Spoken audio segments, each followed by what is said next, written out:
Welcome back, ladies and gentlemen. Again, we are back. Well, this is the third day. This is the final day for the week number 2 of the PUBG Mobile Pro Sims presented by Ruthless Esports in Brazil region. Well, the prize pool is $300. My name is Rita. Along with me is Everton on desk, and today we are going to witness the final 5 matches for the day, which will tell us who is the champion of week number 2.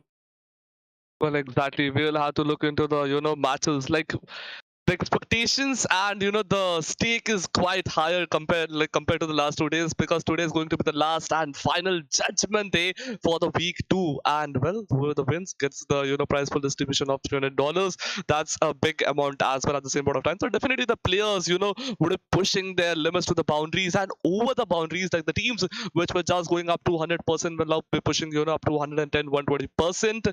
But definitely let's have a look at the score point, because I'm way too curious. I have actually forgotten what's the point difference. Is Team Rise, okay, wait a minute, if I'm not wrong, Team Rise is still at the top. Yeah, they are still on top. And it's the beauty of this particular competition that there are a few teams which are still dominating. I would love to see some new faces coming in, although I have been seeing that thing for past 2 days. But let's talk about that. Before that, I believe let's talk about the point distribution system, which is creating a lot of havoc or ruckus, whatever you want to call it out, in the past few days. Reason being, because the newer point system is actually telling us that you don't have to actually secure a lot of position points, and you are actually not going to get a lot of position points if you are actually stuck at second, third, fourth, fifth position. And look at that, from the first position these guys are going to get 10 points, and if I talk about the second place, 6 points, third place 5 points, fourth place 4 points, fifth place 3 points, sixth place 2 points, seventh place 1 points, and on also eighth position I believe they're going to get only 1 point. But after that, if they are actually going to survive like from hashtag 9 to 20, they're not even going to get a single point in terms of their survival, which was different, which is actually quite a different, to be honest, quite a difference to be honest in the meta. Apart from that, 1 kill will grant them 1 point. But now if I talk about the tournament calendar, well, week number 2 is almost about to get over. If you have not subscribed yet, you are missing a lot, guys, because the week number 3 will also be there with the $300, which will start from 23, 24, 25. There might be some minor changes in terms of dates, and that will be made away to you guys on the Instagram handle of esports.ruthless. So go ahead and follow them for now. Apart from that, yes, this was the kind of situation where we had a total prize pool of $900, which was divided in 3 weeks. That means $300 each week, and we had 3 days in each week, 15 matches in each week, 20 teams in each week, and this kind of situation was actually working out quite well. Well, exactly. Let's see, what are the things and situations that we're currently going to face. But, yep, week 2 is on the, the very last stages right now. This is going to be the final 5 matches for this particular week. But talking about the squad rosters, it's going to be Alpha 7 Esports with all of their players. Well, the performance is not up to that point, but definitely we'll see like what are they going to, perform today. Rise Esports, the table toppers, the EYC Gaming over here, and, well, Zebra Masters with their awesome dominator performance. Well, let's have a look like how these teams perform right now. But yep, what do you think? Like, is Team Rise going to win today? I have to look into it. Rise Esports, a team which was pretty much consistent in the past few days. Let's see how far they are actually going to stretch out this particular matchup. Meanwhile, if we talk about Alpha 7 Esports, we have got guys like Erilo, Mafiso, Wotop, and Rivotop, to be honest. And apart from that, we have got like Serap in the scene. Then we do have Pedrino. From Zebra Masters, players like Solotov are there, Neil Zada, within RX 777, and the other members are also there. From squad rosters of Influence Gaming, we have got Kawasaki, Law, Federal, Lil Boy, and Golden as well. From Smoke Esports, we have guys like Ellison, Babai, Ragnar, and then we have got Puna and Matthias as well in the scene. From XTEAM, Renan, Katso, Igor, and Pubg, these are the 4 consistent players that were absolutely amazing. Apart from that, if we talk about MANDRAKES Esports, we have got Rex, Acid, Jose, Godzin, and Nicholas. Let's talk about the next few rosters which are actually going to come for us, and there we go. INCO Gaming is going to be here. Squash GM, Nenebeche, Vitali GM, Becker, V22K is actually going to be the 5 members which are going to represent INCO Gaming. Corinthians will have SCCP's players like we have got Q025, Brunozen is going to be there, Myth is there, Tito is actually going to be there, and then Bartizex is also going to be there. From Team Predators, player 4, player 1, player 3, player 5 is also there if I'm not wrong, but in the rosters you can see that there is another guy with some certain names. Squad rosters from Black Dragons are going to be like Black Drago, Rike, Killerzada, Black Dragons Talent, Cyril. Loops Esports is actually going to come up with Cardozin. Then we have got NTX, and we have got Duru, Chief, Mythic. From Honored Soul, Nino, Saturn's Artisan, and then we have got Retu Boy, Rafina. From GZM Esports, Hugo, Proji, Bro77, Prog 44, and then Lucasen. Well, exactly. These are going to be the teams and players that are going to be performing right now. The rest of the teams that are going to be Sci-Fi Esports, Storm Gaming, Brazilian Killers, as well as Flamingo Esports. Well, the performance of all four of these teams are quite high as well. Like they are performing way too quite good, like compared to the teams which are at the currently bottom. But let's see what is going to be happening today. Let's see how these teams perform and whether they put themselves into the top three, because only the top three teams are going to get the prize for distribution. The remaining aren't going to, so that's going to be a thing to be considered.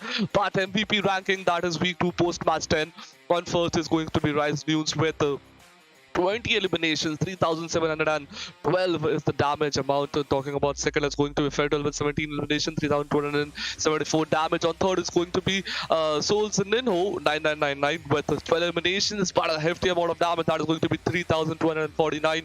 On fourth is going to be Rafina with 70 eliminations, 3,254 damage. On fifth is going to be Loranzen Yappa with 14 eliminations, 3,155 damage points. But on sixth is going to be Kurski. On 7 is going to be Red W. On 8 is going to be Celal Boy. On 9th is going to be Player 3. And on 10 it's going to be from XTEAM Igor with 11 eliminations. 2,735 is going to be the damage. But yeah, but just look at that difference. It's going to be barely of 1,000 damage points, but definitely that 1,000 is still a lot. There are a lot of many numbers between 3,712 to 7,000 to 2,700. But talking about total top fraggers for week 2 post match is going to be Papakal on the very top with 22 finishers. 2,447 is going to be the damage ratio. On second it's going to be News with 20 eliminations. On third is going to be Federal from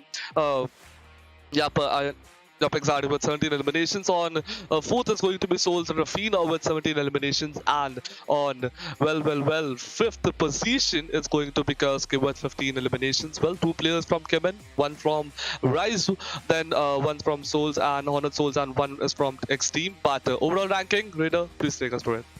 From overall ranking, I believe Rise Esports is still stuck on top with 95 points. There is a buffer of 16 points, if I'm not wrong, between Influence, not 16 points, I believe 11 points between Rise Esports and Influence Gaming, and that's going to be very amazing. Remember, guys, Rise Esports is one of those teams which have bagged out 2 winnable chickens in the 10 matches that they played. Sorry, 8 matches to be precise. Yes, they were 10 matches in the past few days, but eventually every single team or every single group was going to get only 4 matches per day. That sums up to a deal where every team is actually going to get like 8 matches per day, and that's exactly what happened. Rise Esports, out of the 8 matches that they played, they were able to secure 2 beautiful winnable chicken dinner. XTEAM on the other corner, they had 71 points. They were able to secure a chicken dinner, but eventually when it comes to the placement point, I believe they have not been that consistent. That is the reason XTEAM is still stuck at the 3rd position. They are pretty much close to the 4th position as well, because Honored Soul is about to climb a bit if this day also is in the favor of Honored Soul, because yesterday they were actually doing a very tremendous job of performing and gaining some good points, so that can be quite critical, to be honest. Sci-Fi Esports on the other corner is another huge team, like 64 points from the corner. Team Predator 63, Flamingo Esports 52, EYC Gaming 51. Meanwhile, let's talk about the second page of the overall ranking. In the second page, we'll get to see the teams coming from 9 to 16. And GZM Esports is going to be the one which is going to start the page with 47 points. And X Esports, even after having a chicken dinner, they are stuck at 10th position. That shows when you lack consistency, you lack placement points. Well, exactly. That's a very, very bold statement about the very fact you're spelling out right now. But, INCO Gaming at the 16th with the 26. Life and Skull, well, they're performing. The consistency is quite okay, but the points definitely, see the vice versa. They are at hashtag 15 with the 26. Yeah, only 26 points. So pushing, to the very top is going to be a lot of challenge tasks. Like they have to grab 30 plus bombers in every single match. Then definitely that can be, thing. And the teams at the top. Even they are going to push, and the teams at the bottom, if they're going to push, definitely it's going to be much harder for the teams which are currently at the bottommost position. But the teams which are at the top, they are fighting about themselves. They are completely in a different league compared to the number of teams, which are at the currently topmost. The bottom part. But onto the last chart, we'll have a look. We'll see which are the teams. And there it goes. Storm Gaming with 25 points. Smoky Esports with 20 points. Talking about Brazilian Killers with 16 points, and on 20th, hashtag 20, it's going to be Alpha 7 Esports with just 3 points. That's not the amount of points that I wanted to see from Alpha 7 Esports, but yup. let's see like what is going to be the performance from all of these four teams which are at the very last position. Let's see like what is going to be the gameplay, what is going to be the strategies and other different things. But yeah, Palva 7 esports definitely needs to wrap up the gameplay, as I said earlier and as I said last day as well. So yep, a lot of expectations from Team Alpha 7 that they would be ending up on the second charts at least at the end of this day. Let's see what happens, but yeah, definitely it's a day to be looked around. I'm way too excited. I'm way too curious to get to know what are the results going to be at the very last. And what do you think? Like, can Team Race maintain the position of the tabletop at the very last? It is quite possible because they're trying to be consistent, but today's day is actually start of the day of Judgment Day. So today, I believe every other team is going to give their 110%. The teams which are at the bottom of the list may be actually going to take up a clash with the teams which are on top and destroy their positioning. There could be some challenges, there could be some beautiful takedowns, but I really doubt that the Brazilian teams will actually go for an aggressive approach in the initial circle, because we have seen them for past 5 days, I believe. In the week number 1, we had 3 days. In week 2, we have already surpassed 2 days, and now we are actually going to move on to the third day of week number 2 as well. I don't believe that these teams are actually going to take that many clashes. Yes, some initial clashes might be there due to the play zone and the flight path shift and stuff like that. But apart from that, voluntarily going for the finishes, I really doubted that it is going to happen, because that's not the meta of Brazilian esports scenario in terms of the PUBG mobile game. So that's definitely one thing I'm actually pretty much keen on watching, how they are actually going to build this energy, because if you're not going to take those initial clashes, you are actually going to witness a last zone chaos where you are not even going to find a place to actually survive in the zone, and then eventually the takedowns are going to be way too amplified. So I'm definitely looking forward to see what kind of impact is going to happen. And make sure to like, share and subscribe, guys. We are emphasizing on that. Please go ahead and like, share and subscribe, because there is still one more week to go, week number 3, with the prize pool of $300 as well. And this week has to still get its result at who is the champion of week number 2. Well, exactly. We need to have a look at that. Like, who is going to? That's a very big question, right? Who is going to be the champion of week? Well, even the audience wants to know, the world wants to know, the nation wants to know right now. And like we can say that, but yeah, but definitely audience. This question is to the audience. Like, what do you think? Which team is going to be at the topmost at the very end of this particular week, at the week 2? Who is going to be the the team which is going to grab that trophy, or you can say the champions title of week 2? Is it going to be Team Rise, or the other teams which are at the second, third, or fourth position? But well, the prize pool distribution is among just 1, 2, 3. So even if you miss, the third, or you can say the podium position by just a single point, you are out of the game. So definitely every single point is worth it. But let's move on to the schedule. Let's have a look at that. Today's schedule is going to be the vice versa of tomorrow. That is going to be the first match of ERANGEL. The second match, the map of Golden Sands, Miramar. The third is going to be again ERANGEL. Fourth, or you can say match number 14th is going to be Miramar, and match 15th, though the very last match of week 2, day 3, is again going to be the most common map, the most preferred and most loved map by the players in the map of PUBG Mobile, and it's going to be the map of ERANGEL. Well, when it comes to the map of ERANGEL, that's basically a basic map. That's a classic one. That's the one you actually often play. But apart from that, if we talk about the competitive standpoint view, I guess these players get a lot of opportunity when it comes to the map of Miramar, because that is a map which is very open-ended, where you can actually come up with some good third parties and stuff like that.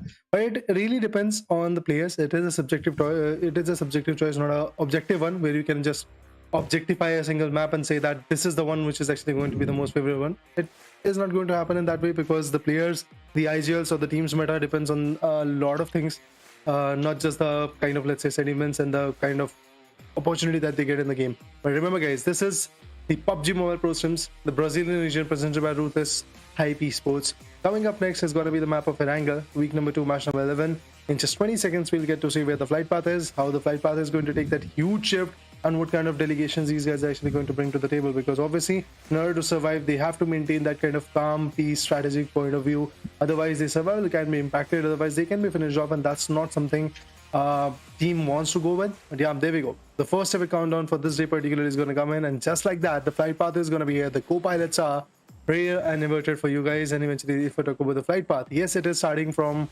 Katka 6 houses. It is going towards, like, if I'm not wrong, Salber. So that's an interesting flight path coming in. Salber, Severny, whatever you want to call it out. It is going to touch both of those vicinities. And yes, it is starting from Prisma, Katka 6 houses. Then Georgipol is going to be there. Pochinki is going to be there. Rozhok, Water City. And then we do have School. We do have Severny. We do have Shooting Range. We have Yasna Apollina in the region. Tamishki is also going to get preferred. there are only few major compounds that are actually going to be out of question. That is going to be like Milta, Sosnoka military base, the whole island to be precise. Then we have got Novo Ripnoi and these islands as well.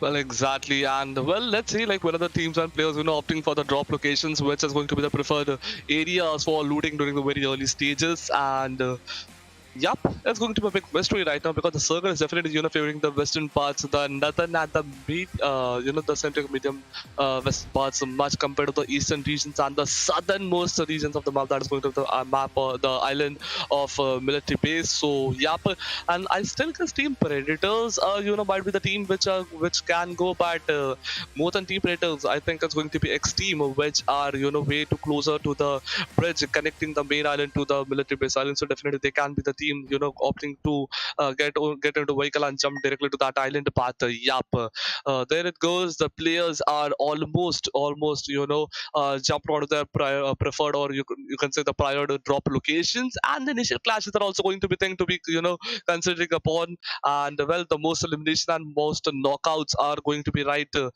of your screens. You can definitely have a look on that point and consider like whom you can choose as a favorite player. But the first circle, reader, just look at that circle. The circle, well, is completely opposite to the what the flight path is. But yup, the regions of Georgiapal container, Georgiapal southern and other cities definitely a bit chaotic. Talking about Rozhok, Yasna, Poliana, and that belt, below that water lake. River like on the from that starts from Yasna Poliana and ends out at the sea near Georgiapal. Well, below that belt, the whole belt is actually quite equipped with the players. But yup, one team that is going to be Loop Esports is preferring the regions of Stalbur and Kamishki. And well, to be saying that, well, they are the most safe team right now.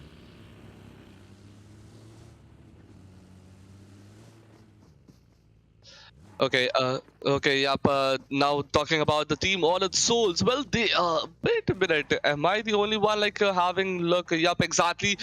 X team has only lost one of the players that is going to be Renan. And Honored Souls, Artisan is extremely low on HP. Or he's out of this. Okay, he's out of the game right now. So both of the teams have lost two of the one of the three players. But there it goes. Two finishes have been secured by Team Honored Souls. That's definitely a ramp up to this particular one. And X team Papakil, the one of the star players from this team, has already been eliminated out. Renar with with a zero elimination gets out of this particular battle and well becomes a liability for the team as for the first match. But definitely he is a true gem for the team. So let's see what is going to be the bad effects of the eliminations of the two good players for this particular team. But yeah, the remaining two players, Cardoso and Higor, are definitely going to be looting around safely, hanging out at good safe locations, prioritizing the loots and their healths first, their lives first, and then they will be extending the team lead to the longer run. And well, they will try to maximize the number of points they can grab from this particular match. But yep, okay, but Team Knife and Skulls are the regions of Rozok trying to complete out all the loot, and there is one more team right next to them. Well, we'll need to have a look onto that. Like West team, is that going to be okay? Well, I did tax notice West team is that, but yep, it's going to be an Knife and Skull in the regions of Rozok. Talking about Poshinki, the heart of Erangel, it's going to be Team Mandrakes Esports with all of the four players standing way too healthy and way too without any casualties, looting around as much as they can, and Yeah. fulfilling their backpack and their necessities for the further gameplay. But yeah, Raider, welcome back, and yep, 16 teams and 60 players just with casualties. Indeed, some minor casualties are going to be there for sure. For X team, I believe that those casualties are coming in. Two good players of that particular team have already been shattered down to the dust. So that's not a very great approach, to be honest, for the team. But honestly speaking, this is what happens when you are in the battle arena. You can't predict, you can't calculate that you are going to easily come back with a winner or a chicken dinner, or you're not even going to lose a single player or stuff like that. Yes, things can go quite rapidly. Things can actually become quite dynamic. They can shift quite early, and exactly that's what happened to X team. They've lost their two good players. Now the approach is going to be of the survival-based approach, I believe. They're not even going to actually go for the aggression because they are the two-man standing, the last two-man standing to be precise. If they go aggressive, they can easily go out of the equation as well. X team right now looting the Novo Ripno region. There is no contestment whatsoever in order to actually reach out to Milta. Although it can change quite rapidly because Team Monosoul may actually decide to go for Milta region and may actually decide to keep the bridge if they know that there could be some team in those particular island that is known as Sosnoka Island, to be honest. But apart from that, Loop Esports, look at them. Stalbur, Kamishki. These are the two regions where they're stuck are. They're pretty much scattered and eventually they are looting, but they have no fear because there is nobody to contest them. That's a good thing. But Yasna Apolena, Black Dragons and Influence Swimming, there is a fight from, if we talk about Georgipur Northwest, Southwest and Container Cities. We have got Smoke Esports and some other teams also trying to rotate over there. But Smoke Esports have decided that they're going to rotate a little bit early before any other team is actually going to regroup over there. EYC Gaming is also going to be there in the Southwest compound. They can also take up a fight, although it won't be that easy. But then again, this can be the approach, this can be the kind of decision these guys can actually go with. So definitely looking forward to see what kind of impact these guys are actually going to bring to the table. Well, exactly. Let's see, like, what are going to be the differences that these teams are going to be providing to the players are going to be providing to the teams. But yeah, but team, INCO, they are, quite rotating at good locations. But our team just right next to them, and there it goes. Team Rise manages to, spot him out and knock him out and completely eliminate out. That's going to be definitely a thing to be considering upon. Team Rise, a good start, we can say. Well, they definitely, need to still manage out the gameplay because multiple INCO gaming players are still looking around here and there, and okay, there it goes.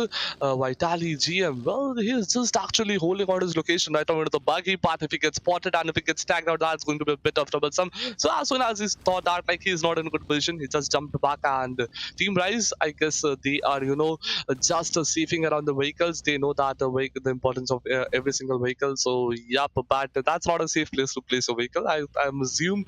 But there it goes. Rise Esports, Gary X, just holding on, like just completely holding on to his location, not peeping out here and there because he knows that one single peep and if the enemy team player spots you out, and if you get knocked out, then that's going to be a push because the players are going to play quite aggressively because this is going to be the last of the League 2. But wait a minute, Team Black Dragons, well, they are quite confident. It seems so because they are just hanging around nearby that particular region where Team Rise as well as Team INCO is, and that one a vehicle, and that makes Riku very, very prone to the deadly shots from the teams and players. But there it goes, they spotted a vehicle, jumped onto it without any second thoughts, and there it goes. The vehicle is this now. Well, that's going to be a good thing.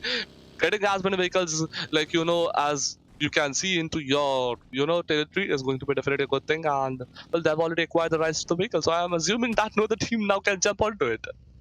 Quite possible for now to actually take those good fights, but Black Dragons Esports, they are just waiting for the right opportunity, seems like that, because from the first few days, Black Dragons was not one of those teams to be precise, which was going aggressive. They were trying to be dominant, they were trying to be decisive, but now this is the day where they can easily come up a little bit more on the upper side of the leaderboard. But the thing is, they have to bag out at least 3 chicken dinners today in order to actually come up a little bit closer to the top 5 position, because the number of points they've got right now, it's 31. That's all. Well, they have to gain a lot of points, to be honest, but Alpha 7 Esports and EYC, now they're trying to rotate. EYC is 2 good members, have already rotated, and they're pretty much close to the Pochinki region. Apart from that, the last 2 members, like if I talk about BO and CLO, they are pretty much far away. They have to reach out to the particular play zone, but look at that. We thought that there is not going to be a single clash on the areas like Salvador and Kamishki, but look at the northern region. There is a clash coming in, and it's Loops Esports, GZM, and Smoke. 3 teams are there with the fight. Oh, that was a lovely DB shot coming in from Team Zebra Master. Just like that, Rise Esports' news gets confirmed, and now it's Black Dragons and the other teams which are stuck at the outside the particular play zone. But Zebra Masters, they are doing a brilliant job of survival. They're doing a brilliant job of having those ecosystem done, having those fights in their favor. But now the loots are the one thing which is going to be considered. Let's see what the other members from Rise Esports are going to do, because there is another set of clash coming in. It could be there. That's Team Storm Gaming, I believe, or is it INCO Gaming? Yeah, that's INCO. But they have rotated completely on the different terrain. They don't want to take that early fight. They wanted to survive a bit more, and exactly that's what they have did. Loops Esports and the other members like Smoke Gaming are actually in a fight. Let's see what happens for Smoke Esports. Are they actually going to take that fight in their favor, or they're going to go out of the equation, out of the favor? But for now, look at that. The shots are coming in. It's Nino who's actually trying his level best to go with. But bye-bye gets bye-bye. A shot in his face, and just like that, Cardozen is going to confirm him. Team Loops Esports have actually got their first finish, to be precise. Well, exactly. Let's see what's going to be happening in this particular battle, in this particular match. Loop Esports versus Team Smoke Esports. Yup, both the teams right next to each other, but that could have been very, very fatal for the particular guy. But Well, he was quite lucky. He managed to, survive. So that's a good thing. But Team All Souls manages to eliminate out a player one. Can that to completely loops. Cardisan has been knocked out as well. Player four has been eliminated. I guess that Team Predators is quite on the verge of elimination right now. One single elimination. And there it goes. As I say, Team Predators has been completely eliminated from this particular match and has succeeded with zero eliminations. Not so good sign over here for them. But Team Smoky Esports, well, one more of the player has been knocked out. Only last two players are surviving, and that too. Or talking about blue teams, well, they're also quite in somewhat similar situation. Two of the players are surviving. One player is knocked out. One player is quite extremely low to the HP. So if he gets tagged by a single shot, he's going to be knocked out. And well, one single knockout and Team Smoke can get an easy access to the pushing rights, but there it goes. Loop Esports manages to pick off one more player from Team Smoke. Team Smoke definitely are not like looking at the good position right now. They definitely need to jump back, they need to get inside a circle and hold on to good compounds, because the first circle is shrinking. The second zone is going to arrive very shortly, and the distance is quite long. That is going to be 800 plus meters of distance. But Team Hornet Souls, well, all the four players remaining, they have managed to secure 5 finishers, as we can see to the ranking and alive and total points table at the very side. But there it goes, 66 plus 5. That definitely a lot of impressive gameplay coming out from Team Hornet Souls. But yeah, as we talk, Team Hornet Souls right on the screen talking about Guardian. Well, Guardian managed to knock out one player. So is it a caster's curse? Like whenever we are jumping, the team is getting knocked out, or else I have no idea. What do you think? It could be quite possible, man. You're talking about the teams and they are actually getting finished off at this point. Yeah, it could be quite possible. But yes, from EYC Gaming, there is another beautiful shot coming in. That was Adrian. We have got CLO, we have got Diego. Everybody is just surviving. They are just trying to hold their breath. And remember, guys, Honor Soul was a team which was able to secure 5 amazing finishes all throughout the game. That has been started quite early. But for now, look at that. Their players are getting knocked off. But still, they are surviving. I believe there is nothing which can actually push onto them, because if any teams tries to push on them, it can be a fatal approach onto them as well. Zebra Masters, Black Dragons, a lot of teams are there in the northern compound, so definitely I'm rooting for them. I'm actually trying to just speculate what will happen if the clash comes in. For Team Honored Soul, definitely they are trying to find some newer locations from which they can retaliate or maybe rely on.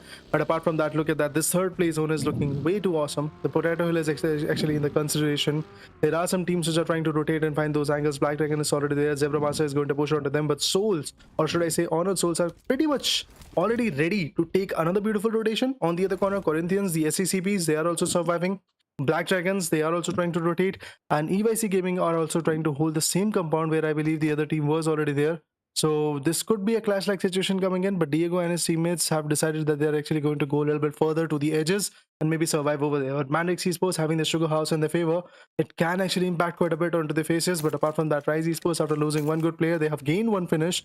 That's again an added bonus if you want to actually go with it. But then losing a player was not something everybody should consider. But on the other corner, Soul, the Honored Souls, they don't have a single idea that there is a guy who's lurking in the shadow, just waiting for them, just waiting for an opportunity to put them down. But the thing is, he is lacking the manpower, so that's why he's just waiting for now. He could actually spot one or two and actually take them down. He go on the other corner, get spotted. He's actually going to go down for sure, because spray coming from Ratoboy is not going to go that easy. Katsu on the other corner have to just survive a bit, have to build that passive approach, because if he goes aggressive, he could just go out of equation. He could just get finished off. Now he's trying to rotate. Now he's trying to figure out a beautiful location from which he can retaliate, from which he can just fall back. But no, that won't be easy, because there are players tracking him down. He spots one. He was able to put a spray on him, but finally the DBS shot, a one single tap shot, and with that, Team Honored Soul is still going to survive, still going to rip apart, still going to actually get that carnage in the lobby, and they have got some 7 amazing finishes, which was quite honestly amazing. And now they are pretty much close to chasing Influence Gaming out of equation. If they get a win on a chicken in this match, that could quite happen. But although they have already dethroned XTEAM, and the XTEAM has been pushed to the 4th position. That's what we were talking about in the earlier stage, in the prior match, to be precise. So now it's a situation where they have to be worried about. I'm talking about XTEAM, and even Team Predators have to be worried about their own positioning. If we talk about Honored Soul, now they're actually in a clash. Look at that, a beautiful spray indeed coming in. INCO Gaming definitely wants to put them down. INCO has got the 3-man power for now, but there is actually going to be a clash of 4-man power pushing onto them. The guy is trying to completely heal himself so that he can be ready for another beautiful fight, and another set of matches actually going to be there. But Artozen, He is demanding the cover. That could actually help him a lot. But there we go. A nade coming from Squash GM. Just like that pins him down. And now the team which had the highest amount of frag and the highest amount of manpower as well at the same time is now going to suffer and is now in trouble. Well, exactly, and well, the Predator title has been, assigned over here to one particular guy, but Team Honor Souls, the team which was, at a very, very good start in this particular match, is somewhat not looking like that good, and just a look at that circle, Raider. I just can't believe that we are witnessing, this circle, because it's quite way too aggressive as well, it's way too open as well for the players, and there are lots of ups and downs for the teams and, players to comprehend and respond immediately with that reflexes. But of course, they are the pros, that why they are over here, or else, like, if they were like white us, the noobs, so definitely they would be over there. But let's see, like, what is the gameplay going to be. I'm definitely, quite curious to have a look at J-Host with its awesome grenade skills. And Team Alpha 7 Esports has been eliminated at hashtag 14 with 0 eliminations. That means again elimination without any single point. Team Alpha 7, I have no idea what is going on with this team right now. Like, is this the team which I have studied on, or it's I have no idea what is actually. Whatever it is, let's see. But Team Loops currently now they are okay. Wait a minute, I thought a Team Loop was one of the elimination, but it's going to be the vice versa. Team Infants CHEMIN gets picked up from this particular battle. Team Loops now they are on the verge of elimination. What I was thinking, Team Defense Skulls is going to be one push coming over here for a great third party, but the one solo player managed to escape the the barriers for Team Knife and Skull and is still surviving. Talking about Team Knife and Skull, Azuto is knocked out. The revival procedure might be on, but there it goes. Team Infos CHEMIN, well, they have been eliminated with hashtag 1 elimination. I guess one more team has been eliminated quite now, but Team Smokes versus Team EYC Gaming is the gameplay that we are witnessing, and only 2 players are going to be Diago and Cello is going to be the one which we are witnessing, and on the opposite side it's gonna be Netos and Matthews from Team Smoke Esports. 2v2 situation, and at the back it's going to be Team MANDRAKES Esports.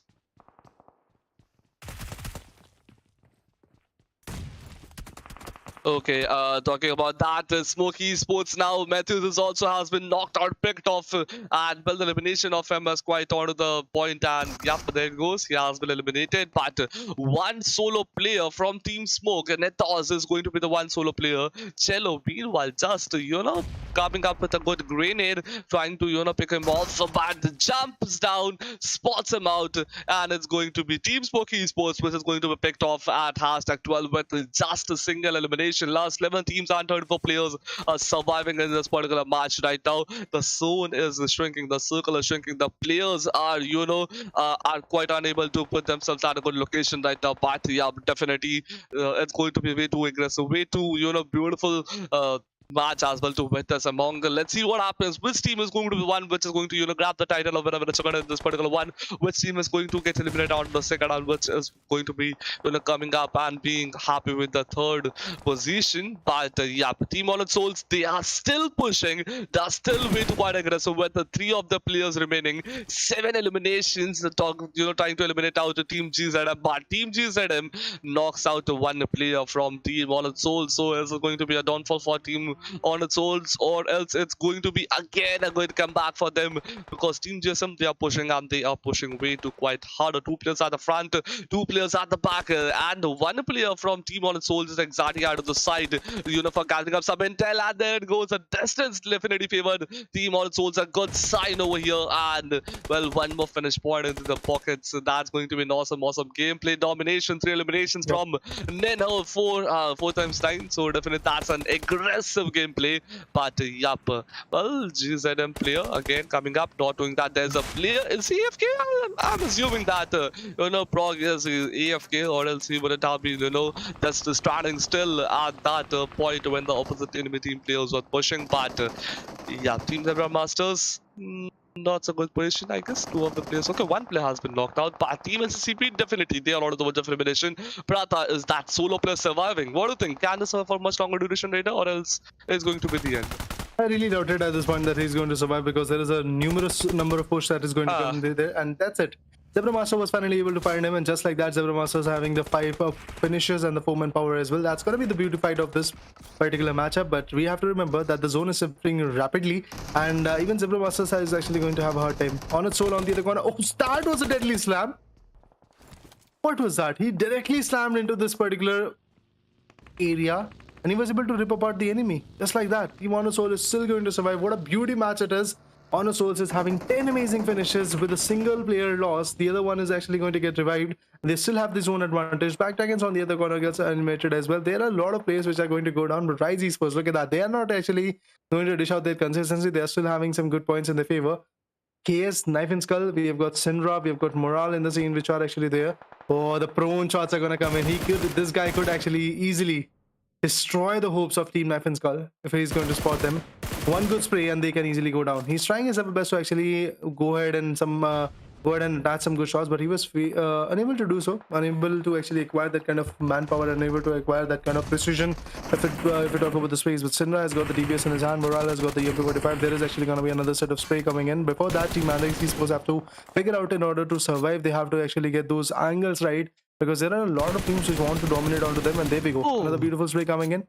Was actually on point, but that's it. MANDRAKES Esports finds one. On the other corner, Honored Soul is also going to eliminate another beautiful team. They're not stopping at this point. They're just going on and rampage and eliminating 1 or 2 members. Or Cielo could have actually finished 1 or 2 members of that particular team as well, but he was actually going to reload his gun.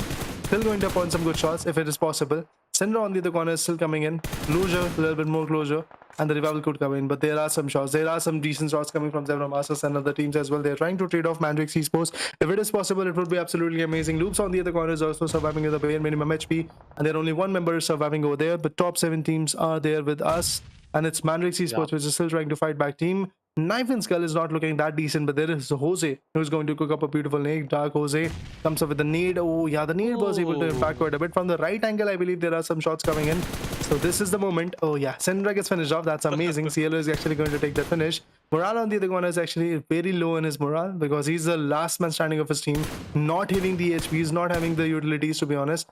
Finally repatches himself. I believe that was the first ticket that should have that he would have gained from the crate of his teammate Syndra. But apart from that, MANDRAKES Esports still having an area at this point, but they are outside the play zone, so that's definitely a big task for them to actually acquire the play zone.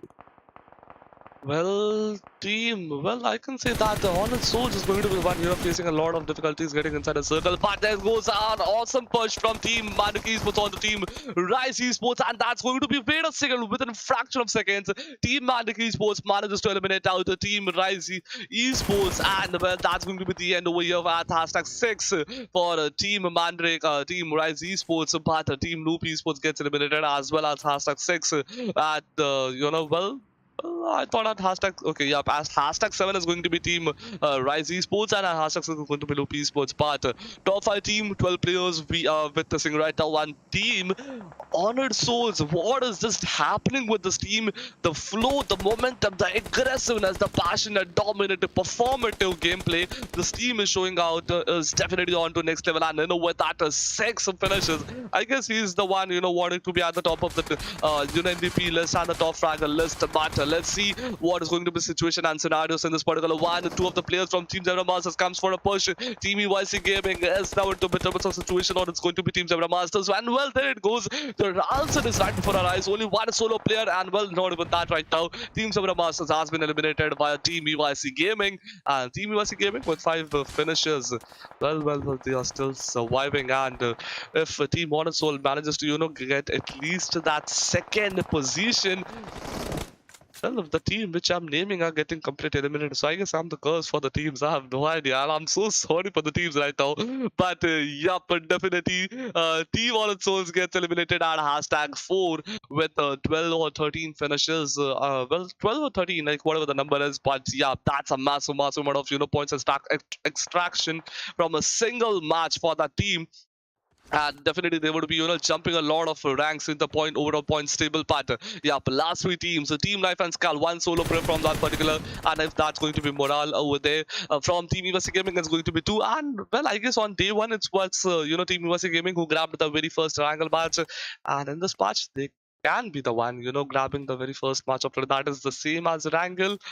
Well, I hope that this becomes a truth or else the teams are definitely going to, push me out, punch me out into my face and calling me a curse. But Team Mandrake Esports, they are pushing all the 4 players with 11 eliminations. That's a dominator, stance over here for them. Like third position, like they already have, quite a number of finishes into the backpacks, 3 positional points, as well as those 11, frag points. So that's a massive, massive number of points jump as well for them.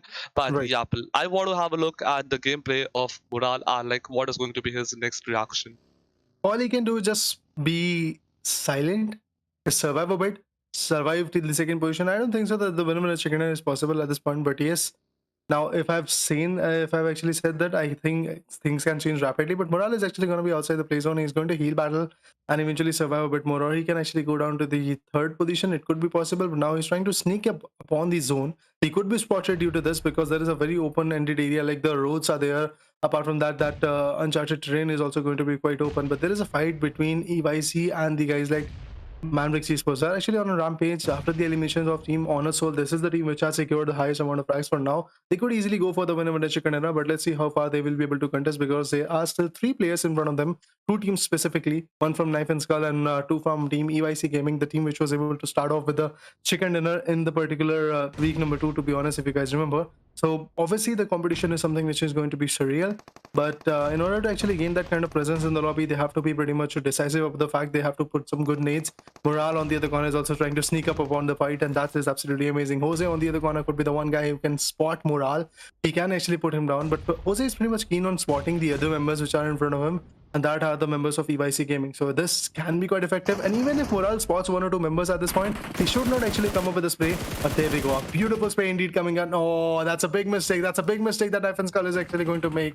With this mistake, I believe his position has been eliminated, and now he's actually going to get spotted as well. Diego on the other corner also gets confirmed, and with that, now he's also going to get finished off, although he was able to secure the second position, but he was about to get banned. But before that, he gets finished off with the with the UMP45, I believe. And that was a damn good headshot coming in from Team MANDRAKES Esports. A deserving chicken dinner indeed. A 14-pointer game from their perspective. What a game indeed coming from the particular corner. Really hope that some deserving teams are going to actually stand tall today, and exactly that's what happened, because you saw how dominant this team was, how aggressive this team was.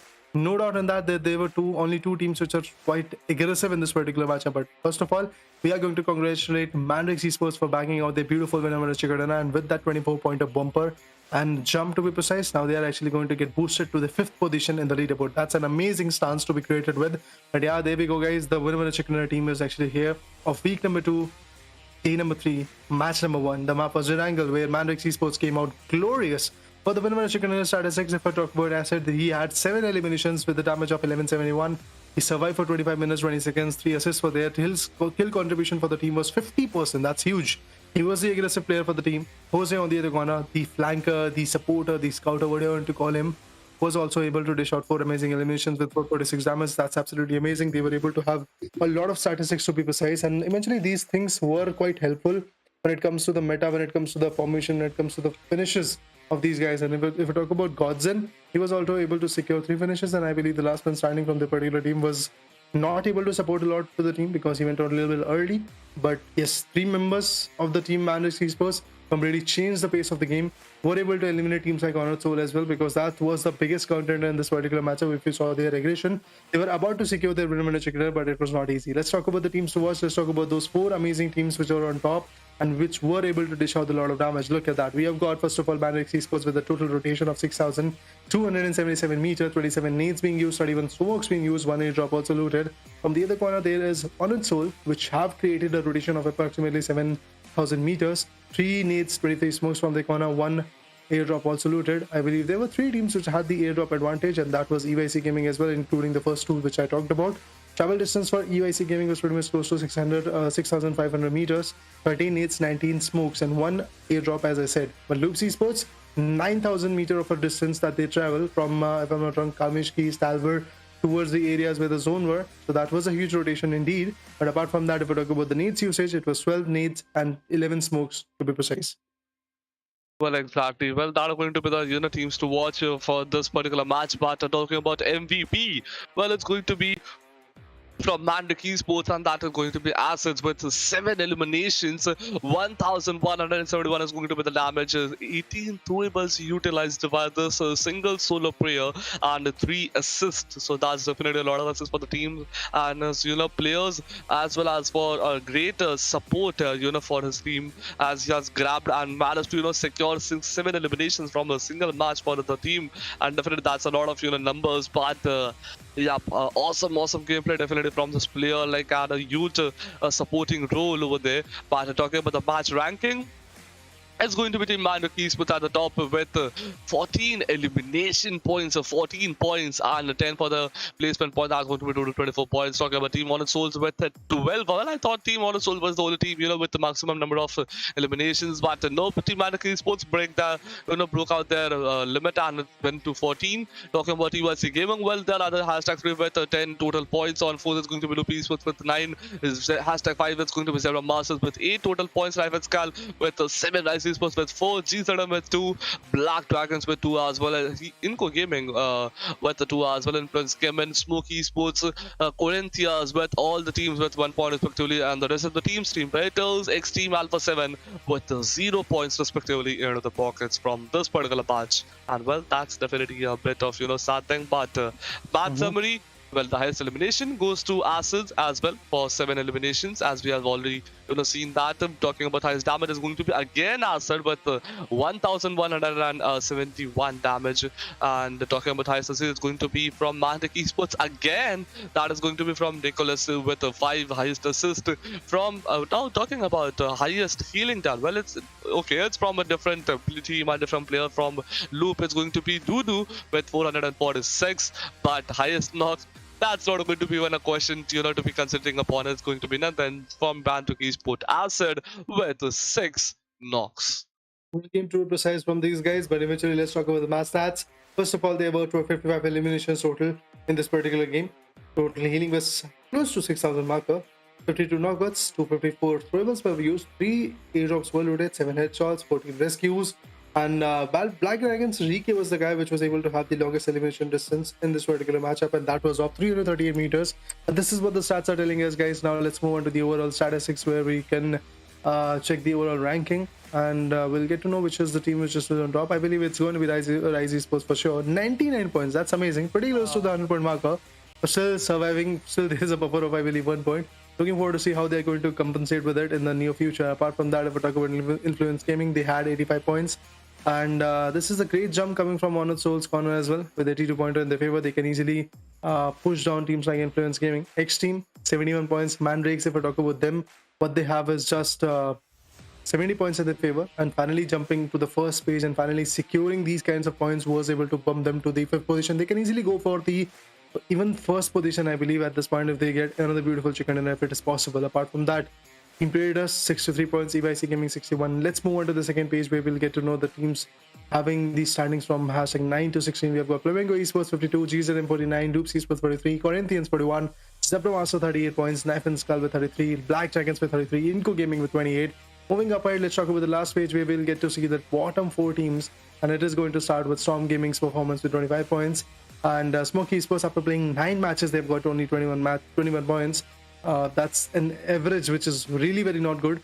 Apart from the Brazilian gets 16 points, Alpha 7 Esports with 3 points. That's all for the overall ranking, guys. Now the overall rankings are ready and ending, to be precise. So I'm excited to see what will happen in the next few matches, because we have still 4 more matches for a few groups, but 3 more matches for the groups which are played in the first match. So remember, guys, every day, every group is going to get only 4 matches. We'll get to see the second match for the day, but after a short break.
Alright guys, as promised, we are indeed back on the desk. My name is Riddle, along with it's Everted. Remember guys, this is Pubg Mobile Ruthless Pro Scrims presented by Ruthless IP Esports. The region is Brazil, where we're witnessing the total prize pool of $900 separated with the $300 per each week. There were 3 weeks to be precise. The third week is yet to start, but this is second week, which is going to end just after 4 more matches. So hold on till that and make sure to like, share, and subscribe as well. The first match was in the map of ERANGEL, where MANDRAKES Esports came with a game-changer performance, a 24-pointer game to be precise from the corner. Honorable mentions, if I talk about that, we will mention teams like Rise Esports, we will mention teams like Honored Souls, which was way too aggressive, even Loops Esports, which was way too decisive over the fact they wanted to survive. If we're talking about North and Skull, that was another beautiful team. Even EYC was trying to be consistent in this particular matchup. So we saw a lot of those faces which were unable to come back in the day number 2. But finally, day number 3 is showcasing us that there are still some teams which are trying to paddle around and eventually survive a bit. So looking forward to see what happens. But before that, Everted, what are your hopes in the next one?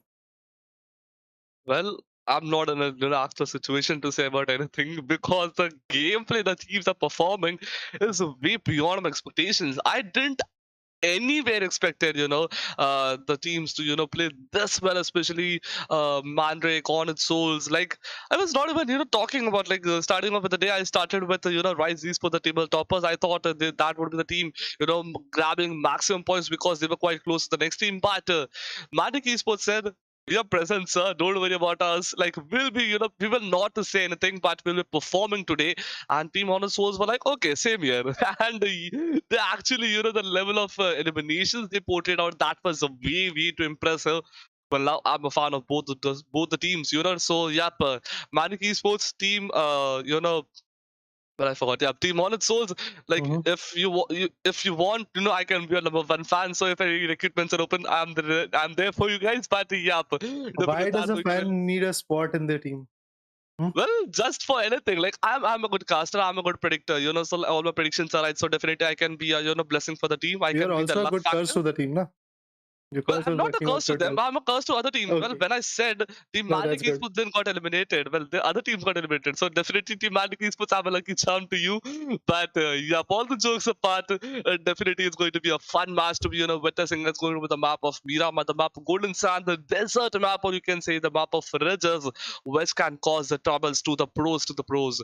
Yup, so definitely it's a thing to be considering. The starters are going to be different. The plannings are going to be different. Let's see what's going to happen in this particular one. But yeah, the second match of the day, week 2, day 3, patch 2, is going to be the map of Miramar.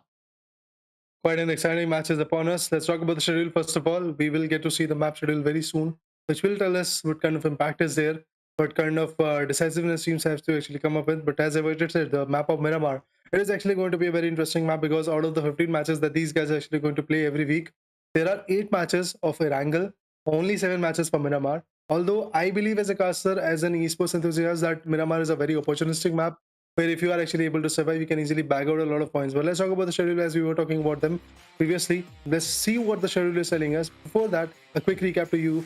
Manix Esports with 24-pointer bomber in the map of ERANGEL. The first one for the number 3 or the Jade of Judgment is here. Apart from that, the match number 12 is actually going to be there in the map of Miramar, as I said. And Miramar is a map where the ridges are there, where the opportunities are endless. If you wanted to actually take a clash, you can actually go with it. If you want to survive a bit, you can survive a lot because there are a lot of ridges. But eventually, just after the 4th and 5th circle, things can go very wrong for those teams which are actually going to be a little bit more passive, because you have to be aggressive over there in this particular matchup. If the aggression is not going to be there, you might not survive for the next few moments, because things can change quite rapidly here and things can be quite dynamic. So I'm excited to see what happens in the map of Miramar, because the flight path is something which is going to orchestrate quite a bit of fights. Apart from that, the play zone is going to decide the way the players might actually go, what kind of impact those players might actually make and stuff like that. Apart from that, if we talk about the casualties, they can rise also rapidly once the match gets started. We will get to see what happens in Chumacera, what happens in Picado, if there is a fight in Los Unis, if there is a fight in San Martin, as it used to be between Zebra Masters and Loop Esports. If you guys remember, that was a clash that is coming from week number 1 as well. From the first day, there is a clash between Zebra Masters and Loop Esports on that particular area of the Hassan Patron. So it could actually remain same. It could get repeated. But for that, we have to witness the flight path. In just 19 seconds, I believe, we'll get to see where the flight path is coming from and where it is dunking towards. Well, exactly. Let's see like what's going to be the flight path for this particular match. And Well, I'm way too quite excited because the flight path is one thing that can decide a lot of things for the particular match. It can decide what the players' drop locations can be and what is going to be the situation and scenarios in this one. But yep, for those who don't know who we are, like I mean the caster, so it's going to be me Raider, me Converted, and along with me is going to be Raider. So Mm-hmm. yep, don't forget to check us out as well on our social media handles. But yep, definitely the second match of the day, that is going to be the map of Miramar, has already started off. It's quite favoring the regions of the lower regions, you can say the southernmost. The flight path is quite from the southern western part of the map to the eastern western part, Right. eastern southern eastern part. That is going to be the Puerto Pariso. So definitely, if your drop location is somewhat at the top, like if you even want to go to the San regions of San Martin, you would need to hop on a vehicle. If your drop location is El Azhar, just forget about that. You cannot go there like without any help of vehicles. So yeah, but definitely you will need to prioritize utilizing the vehicles. But yeah, but talking about one single team, is going there well at Del Mar. All the remaining teams are prioritizing the regions above the flight path. So yeah, and well, already the players are started looting off, getting out at good locations, and trying to gather up as many weapons and utilities they can, so that the enemy teams can be eliminated quite quickly. Well, this is the moment they should actually go for the lose, and exactly that's what they're trying to go with. They have to loot, they have to actually build a strategy from which they can fight back even harsher, get some good points. Even look at that team Storm Gaming, they're actually pretty much close to Influence Gaming, but they're not going to take up a fight right now because they know if they go in a fight right now, they could actually become a casualty.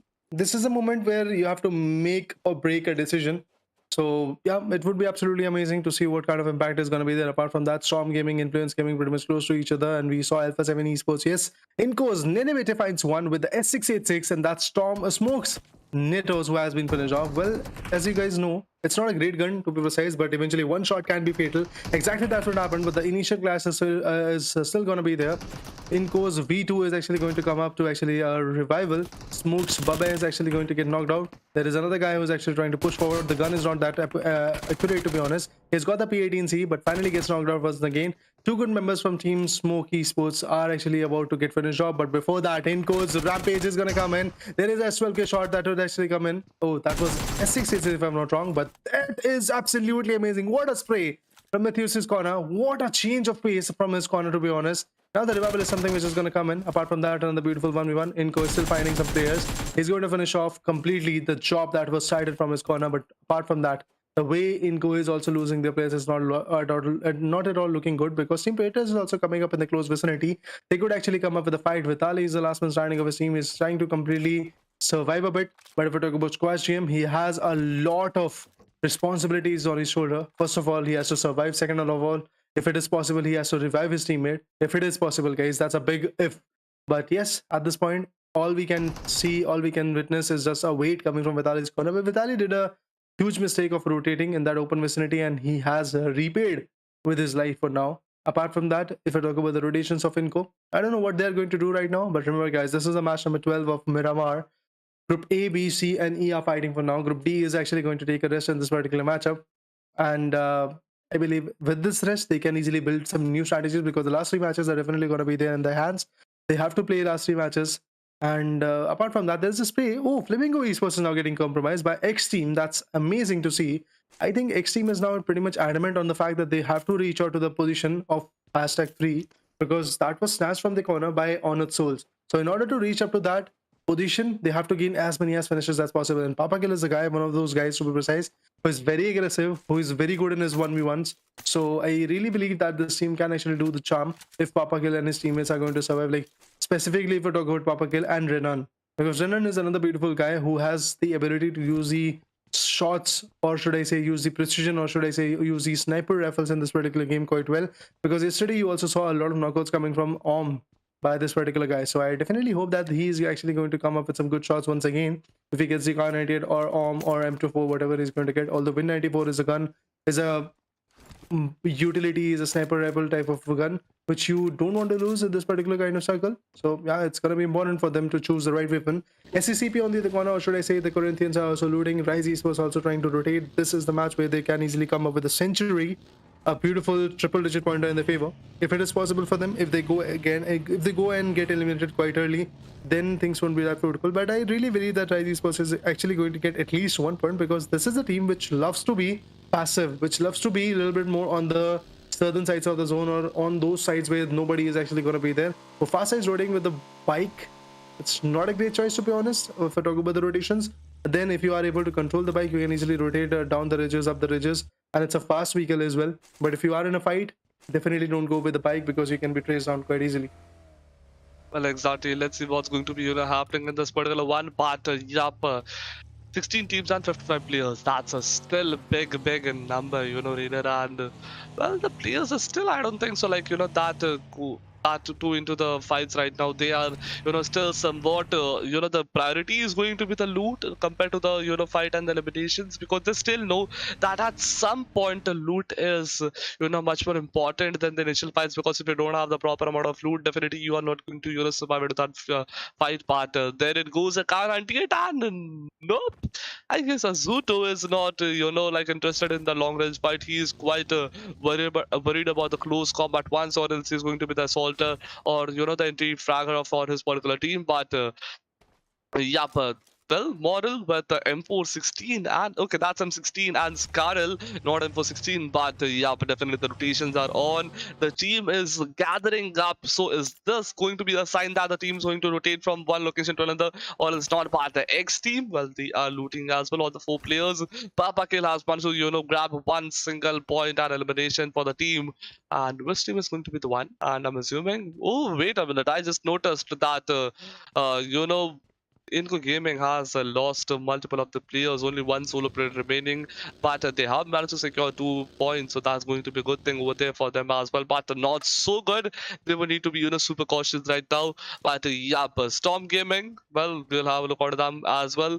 All the 4 players are surviving, and well, 25 points. But Team Rise Esports is going to be the one, at the top most.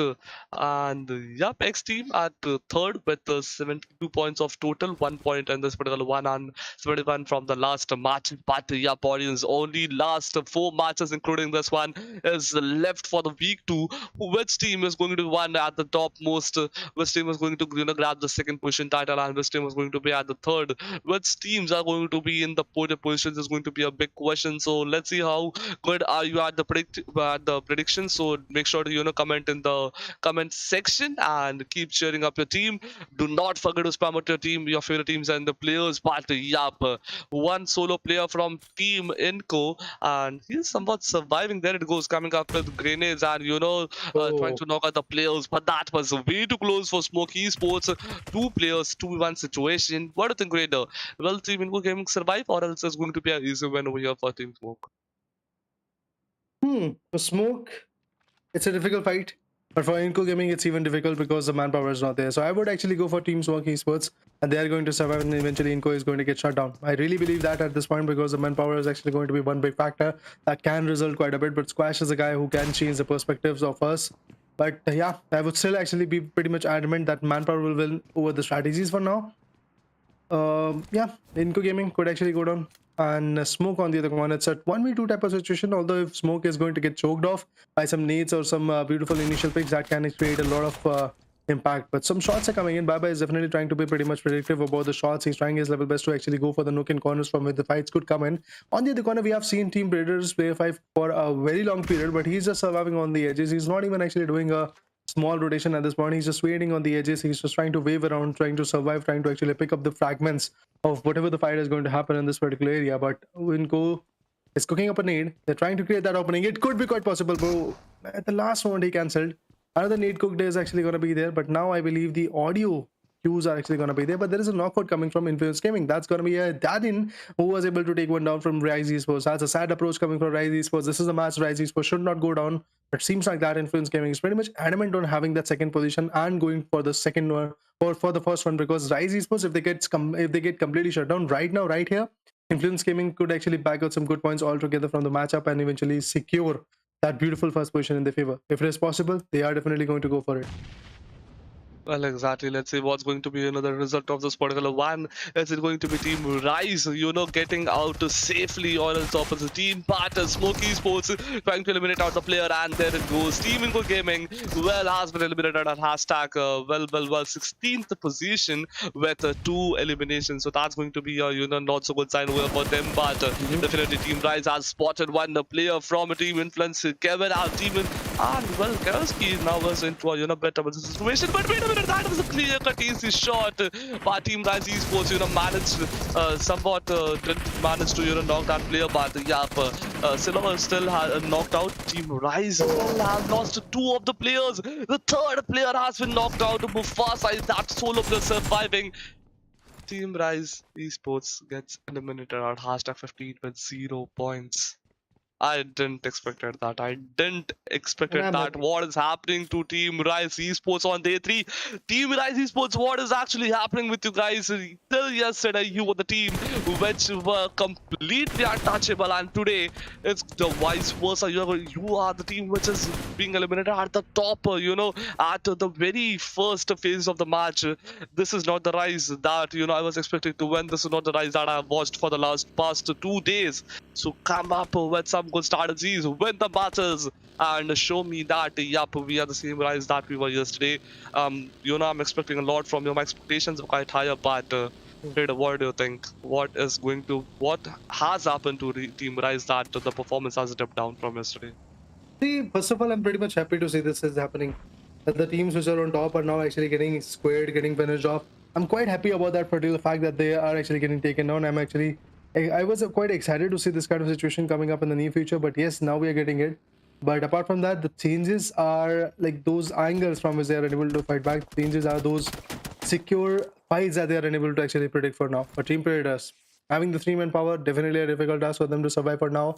Team Supremaster is trying to actually peek upon them, and this is a very big opportunity for Influence Gaming to just capsize on and eventually go for the first position. They can easily back out. This was the biggest mistake. This was the biggest rookie mistake that Team Rise Esports did in the past few matches that they played.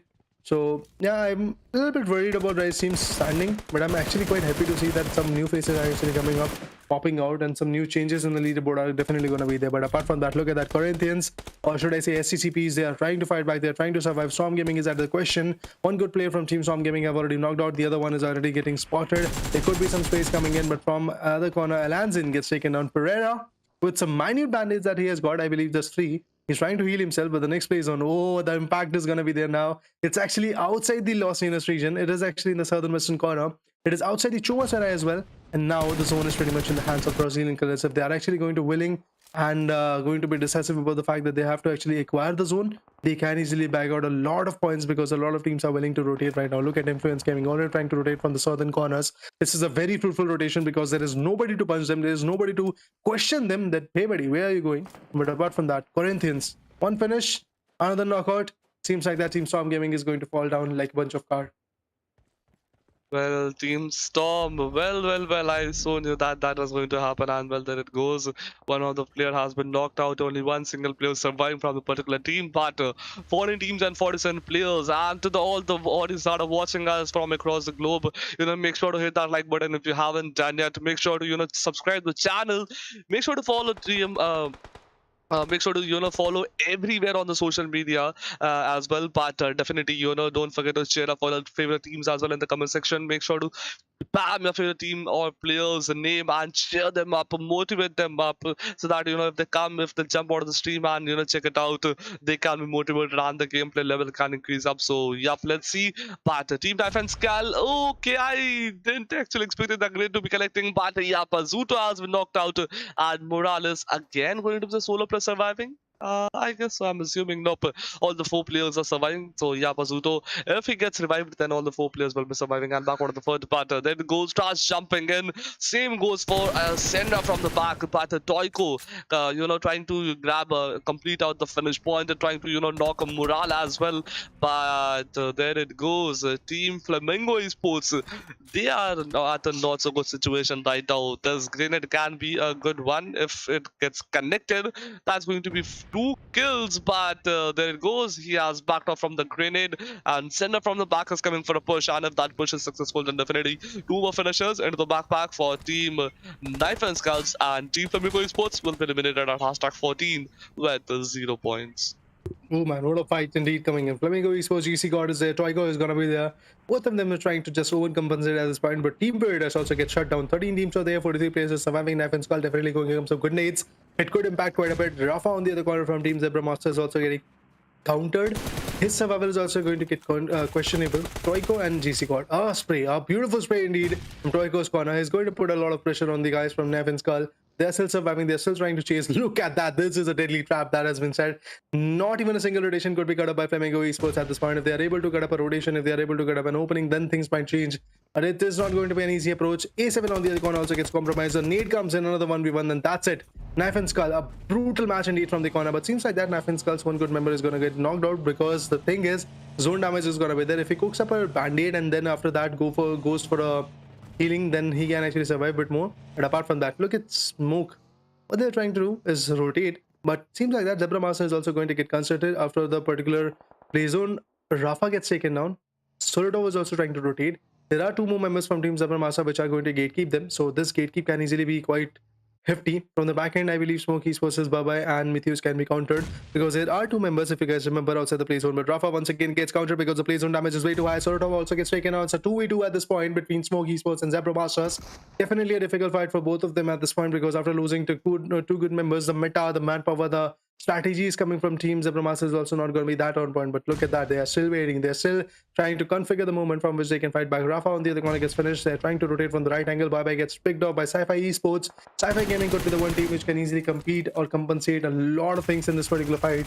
Although if it is going to be easy, that's a big question. But Smokes, last minute signing also gets countered, and just like that, Zebra Master is going to be in the top 11 teams with 4 finishes. But very soon seems like that Sci-Fi Esports could actually be one of those teams which can shut them down, or the other teams which are actually going to come up on the right locations. Well, exactly. Let's see what's going to be the situation. This team Zebra Master is going to survive, or else it's going to be the last ending, moments in this particular match. But Team Storm Gaming gets eliminated at hashtag 11 with 0 elimination points. Same goes for Team Alpha 7. Esports again gets eliminated at hashtag 10 with 0 elimination point. That means 0 points from this particular match as well. That means they have not even grabbed a single point in the whole day. But Team Knife and Skulls, they also gets eliminated. And wait a minute, what did just happen? 5 teams are back to back getting eliminated, and now it's going to be Team Zebra Masters. One more team, that is going to be the MANDRAKES versus XTEAM, are getting involved in the fight somewhere nearby. And there it goes. Team Influence CHEMIN is also getting involved themselves involved with the Bartha team as a CP. A lot of fights, man, a lot of fights. And wait a minute, has Papakill spotted out, but still not, taking the shots? Did I just watch it out correct, or else I'm watching something else? Am I dreaming, or else I have no idea what is going to the situation? But there it goes, Team Corinthians. They have been eliminated at hashtag 7 with the 4 elimination points. And Raider, just have a look. Last 6 teams, 22 players. Well, the circle actually, made the players fight among themselves, and well, it was quite way too impressive as well from the, the PUBG gods. But definitely, Team Influence coming with all of the, 4 players surviving with 7 elimination points into the backpack. Team EYC Gaming still surviving. So what is going to be the situation over here for them? But then goes XTEAM and Team Mandrake Esports fighting once again. It's going to be Team Mandrake, which can grab those. Good positional points and elimination points in this match. Are they going to be the one grabbing back to back with a chicken dinner, or else they're going to be eliminated? Let's see. But J-Hose has been knocked out. There's no chance of revival, and I guess only 1 to 2 players from the team is are still surviving. Nicholas is the one that we can just spot. So I'm assuming that Nicholas is the solo player from Team Mandrake Esports, but yep, the circle is about to shrink. Mandrake Esports gets eliminated at hashtag 6 by 2 eliminations. So last 5 team, 19 players, and only 1 single team that is going to be XTEAM inside the circle. The remaining teams, they are trying to jump inside the circle.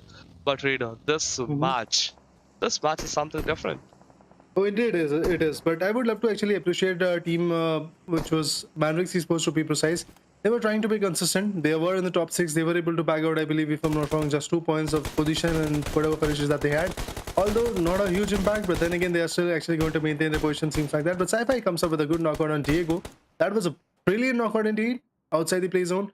It was definitely not outside the play zone, but then again, the next play zone which is going to get formed up, it was outside that. And now I believe there is a pressure on Team EYC Gaming to just maintain their synergy, maintain their hold, and survive a bit more, because there is a 3-man power situation coming in. Diego is going to be there. We have not Diego, I believe we have got CLO, BO, and Adrian, which is surviving from that particular team. I really hope that the impact is going to be there. I really hope that the change of those fights is actually going to be there. But apart from that, when it comes to guys like Influence Gaming, Golden, Law, Kowalski, and Darren is actually going to be there. These are the 3-4 members which are surviving from Influence Gaming. They have got the highest amount of frags that is there to be seen in the top 5 teams. So yes, pretty much keen on having to witness the chaos. Is it possible for Sci-Fi Esports to actually change and get the domination done? That's a bigger question. But Brazilian Killers, TRZ tries to push forward. This is a big moment for Brazilian Killers, but they are trying to fall back. They don't have any area to fall back, to be honest. From multiple corners, they're going to get shut down. The M249 spray comes in. The damage is definitely going to be there, but that's it for TRZ, I believe. And yes, the knockout is going to be there. From Sci-Fi's perspective, the knockout is there, but the finish is going to be stolen from Influence Gaming. That's the beauty of this particular match, that you saw a knockout coming from some random team, and another beautiful team comes up with a beautiful chaos and eventually finishes them off. This is what happens, guys. Quite often this is going to happen in this particular game. 5 teams, 17 players are surviving. It's Kowalski who has been taken down. Influence Gaming is also not good, looking that great. Another beautiful nade goes in. Is Brazilian Killers who is trying to pop out 1 or 2 players and gain the advantage of this particular fight. Although it is possible, but then they have to cook some good nades. They have to cook some good strategies, because from the back end, Sci-Fi Esports is also trying to shut them down. Hideki, the last man standing, is trying to cook as many air smokes as possible so that he can bring back gods to the life. But it won't be that easy, because Influence Gaming finally will be able to decide that they are actually going to rotate, because Zero also have got the manpower ready. Now their nades are coming in. Their actually opportunities are coming in. They're definitely trying their level best to pop out some nades and eventually secure some good points. But let's see what happens for now. Yes, the number of nades are coming in. Brazilian Killers is also back in the game. Now Influence Gaming has to rotate, has to actually figure out a rotational clash coming in from the particular perspective. And look at that. 2 good members are already rotating. Clashes one, finishes one off. I believe he has been able to knock one out, and after that, just like that, Brazilian Killers is also down to the dust with only 1 finisher. Hashtag tie. That means 3 points for the position, but another spray comes in. It's Influence Gaming, which is now having a lot of trouble, because they are, although on the edge of the zone, but there are some teams which are having the height advantage as well, just like them, and they are also trying to shoot them down. EYC on the other corner comes up a little bit closer to the play zone. This is going to be a definitely difficult fight for these guys. I really hope that the fight impact is going to be there. I really hope that the change of the game, the change of the pace, or whatever you want to call it out, is going to be there. And apart from that, look at the kind of pressure that we are witnessing. It's Team Sci-Fi Esports having the Shack advantage, but they are way too outside the play zone. They have to rotate. They have to figure out a vicinity. I really doubt that Sci-Fi Esports is going to back out of a chicken dinner for now, but seems like that they're going to do everything that is there possible in their hands. They're trying to actually strategize everything. Prey comes in. Diego gets BO gets taken down. That's amazing. Sci-Fi Esports Lennon once again comes up with a brilliant knockout coming in, but EYC, despite of having that area from which they could fight back, they decided that they're going to rotate a little bit back, and there is no concern that EYC is actually going to take up a fight. And yeah, there we go. A knockout comes in by CLO, but another fight coming from Influence Gaming is also going to be there. They have got 10 amazing frags. In front of them is XTEAM, a team which was at the 4th position but has been snatched from the 3rd position, to be honest. But one good nade, a trade nade, to be honest, is coming in. Igor on the other corner is also about to receive a nade, although he could actually go for the revival. That would actually help him a lot. From the back end, there are some shots coming in. From the back end, there are some damage coming in. Adrian gets finished off. Oh, gets knocked out and finished off as well by XTEAM. XTEAM is fighting a multiple-sided battle, to be honest. But Sci-Fi Esports, the 4-man power of that particular team, is still surviving. And I thought that they won't be able to survive, but the thing is, EYC gets contested from multiple corners, and now the zone advantage is also there for Sci-Fi Esports. So this is a very fruitful match, but then even Influence Gaming are in a very open space. They don't have a lot of covers. I really doubt that their survival is also going to be that easy. Well. It's the ending phases of the match right now. Last 3 team and 12 players, and well, I guess there are a lot of flies around here and there, but yeah, but definitely, talking about XTEAM and Team Sci-Fi as well as Team Influence CHEMIN. Well, all the players are somewhat trying to stand up to their locations, trying to push and grab as much finishes as they can, try to maximize the points and extract the game, into their favors. But there it goes. Well, God was, trying to get a bit of intel, jumping around here and there, pushing forward and coming back. But I don't know, like, how good his raid was, how good, his push was to the forward locations, but yeah, team influence coming at a great location, that too inside the circle is definitely giving them an upper hand. The zone is about to strength with a times 1 less than 7 seconds. The teams are forced. Well, all the teams are currently inside a circle, so next circle is definitely going to be deciding factor. Like which team has the maximum probability on ratio of winning the particular match. But there it goes. The zone has been formed, and the zone, well, it turned out to be quite tricky. None of the teams are currently properly inside the circle. The zone said, okay, there it goes. It's going to be a little bit of troublesome for you as well, and for the fans, and for us too, because the zone has formed exactly at the center of all three teams. And well, the team influence command at the team at one point, which was the most favoring on the favoring part on of the circle, is now currently at the not the least favoring part of the circle. They're currently outside the circle, to be very specific, and they need to jump in.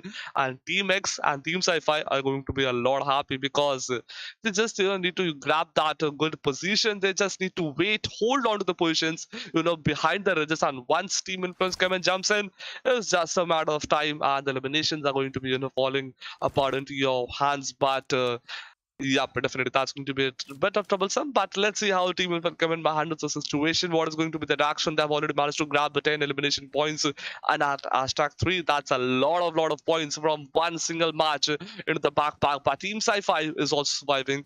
3 team, 12 players, or the 4 players from the 3 teams are remaining. But Team Influence CHEMIN is starting to face a bit of troublesome situations. Team Sci-Fi has already started to jump off. But wait a minute, yup. 1v1 trade is coming in. 2 players from Team Influence coming. Influence coming has been knocked out, but same goes for over there. 2 players from Team Sci-Fi has been knocked out. It's going to be okay. Well, it's going to be a lot of difficulties, as I said. At Team Influence coming, the team which was one at once the most favorite team is now the least one's partner. It goes XTEAM just baited both the teams, but well, now is the time to push. One solo player from Team Sci-Fi surviving, but XTEAM is going to the one, grabbing the match, extracting multiple finishes, and getting the title of winner chicken dinner into the backpacks, carrying it home. No one is taking that from them. But yep, this was one hell of a chaotic match for all the teams, all the players, and the result is right before us, and it's going to be XTEAM or Team X, which is going to dominating this particular one. A beautiful game indeed coming from the Team X. I love the way they were able to conquer the fights. I really doubted their performance, but eventually at the end of the day, it is XTEAM which is actually going to bag out a beautiful 17-pointer game in their favor. Although we have to actually calculate the thing that Influence Gaming also is going to have 15 points if I'm not wrong, even after getting the 3rd position. Reason being they had 10 finishes and 5 for the 3rd position point. So that's definitely a game where Influence Gaming is maintaining their own position, which is the 2nd position, I believe. And apart from that, they are also going to chase XTEAM on dominating onto them. So that's a big thing. But XTEAM, after this kind of conquering done and dusted, I really hope that they are actually going to come back to the game a little bit more harsher, because if I talk about Pubg specifically, what he had was 2 eliminations, Igor coming from 3 eliminations, Renan with 1 elimination, Katso with 1 elimination. Not a lot of eliminations to be precise, but then definitely what they had was a very good game to be precise. Well, yeah, definitely. That was a very good game play by the players as well, indeed. But yep, let's see what's going to be the situation. Let's jump back to the caster deck once again, and well, the 2nd match has been ended, Raider. The only last 3 matches for today are remaining. That's going to be again, the map of ERANGEL, MIRAMAR, and then last match of ERANGEL. That was way too long journey, but yeah, definitely way too interesting as well. And well, as the days are passing on, the time is passing on. The match is getting way too way too excited. And the last 3 matches, why whenever the match starts, I'm like, okay, the teams are definitely gonna go for passiveness and quite aggressive, but definitely they're going to jump. But yep, let's move forward. Let's have a look at the other teams. That is going to be teams to watch. And XTEAM with a total travel distance of 8,599 meters, 15 grenades utilized, 23 frag, smoke grenades, and 1 drop. Talking about Team Influence CHEMIN, 10,113 meters of distance traveled, 19 frag grenades, 20 smoke grenades, and 0 drops. But Team Sapphire Esports with quite way less distance traveled, 10 smoke grenades, 13 smoke grenades, 0 drop. And Team UIC Gaming with 6,095 meters of distance traveled, one single frag grenade, 9 smoke grenades, and 0 drops looted. Well, one single, well, that's quite way too low. But yup, MVP is going to be from Team Sci-Fi. That is going to be Sci-Fi Obscure 1 with 4 eliminations. 914 is going to be the damage, taken out. 3 utilities used. That is going to be 3 triples utilized and 5 assists. So from this match, I guess this player is going to be the one with the highest number of assists. I'm assuming it, but let's see. What do you think, Radar? It could be quite possible because 5 is a great number, to be honest. 4 finishes was absolutely amazing. Meanwhile, coming to the eliminations and damage phase, you can clearly see that Influence Gaming was the one team which was way too aggressive, along with Sci-Fi Esports as well. So the top 3 teams was able to actually dish out a damage of, I believe, 28 points. That's absolutely amazing. Quite a few amazing takedowns from their perspective. I really love the way the games are coming in. But apart from that, let's talk about the strategies that EYC was trying to cook up with. They were also trying their level best to survive. Zebra Master 4 finishes from the corner. SCCP also tried their level best to gain some good points. Wasn't successful in it. That's how the game goes on. Storm Gaming, Rise, Team Predators, Flamingo, Alpha 7. Quite a few teams were there with 0 finishes, so I'm actually worried about these teams. But Alpha 7, what they are doing is pretty much outside my particular situation, to be honest, because they are just unable to go gain those points and go for those finishes which are required.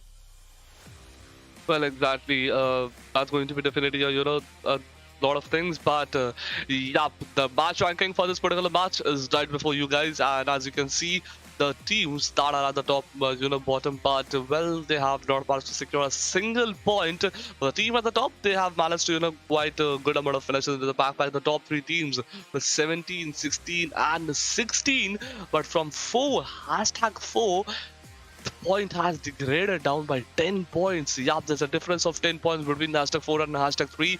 16 points for third position Sci-Fi and just 6 points for EVC Gaming. That's a lot of difference. The top 3 teams have, almost cleared out half of the, lobby and, has maximized the points that they can extract from the single match. But yeah, but let's see what is going to be the situation and scenarios. But yeah, but Team Rise at #12 with 0 points. Where is it gonna leave them at the end of the day? A big mysterious question, a big $1 million question. Not a $1 million question, but yeah, exactly $300 question.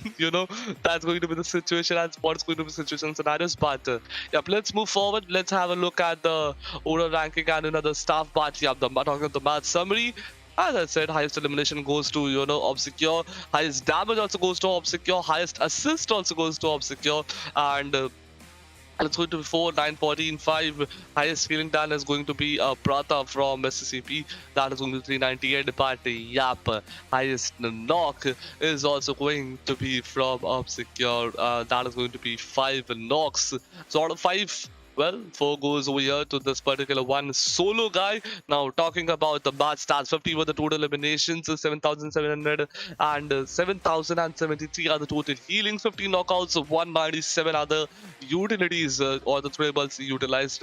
One or single airdrop has been looted out of the remaining total 5 headshots. Only 5. Well, that's quite way too low.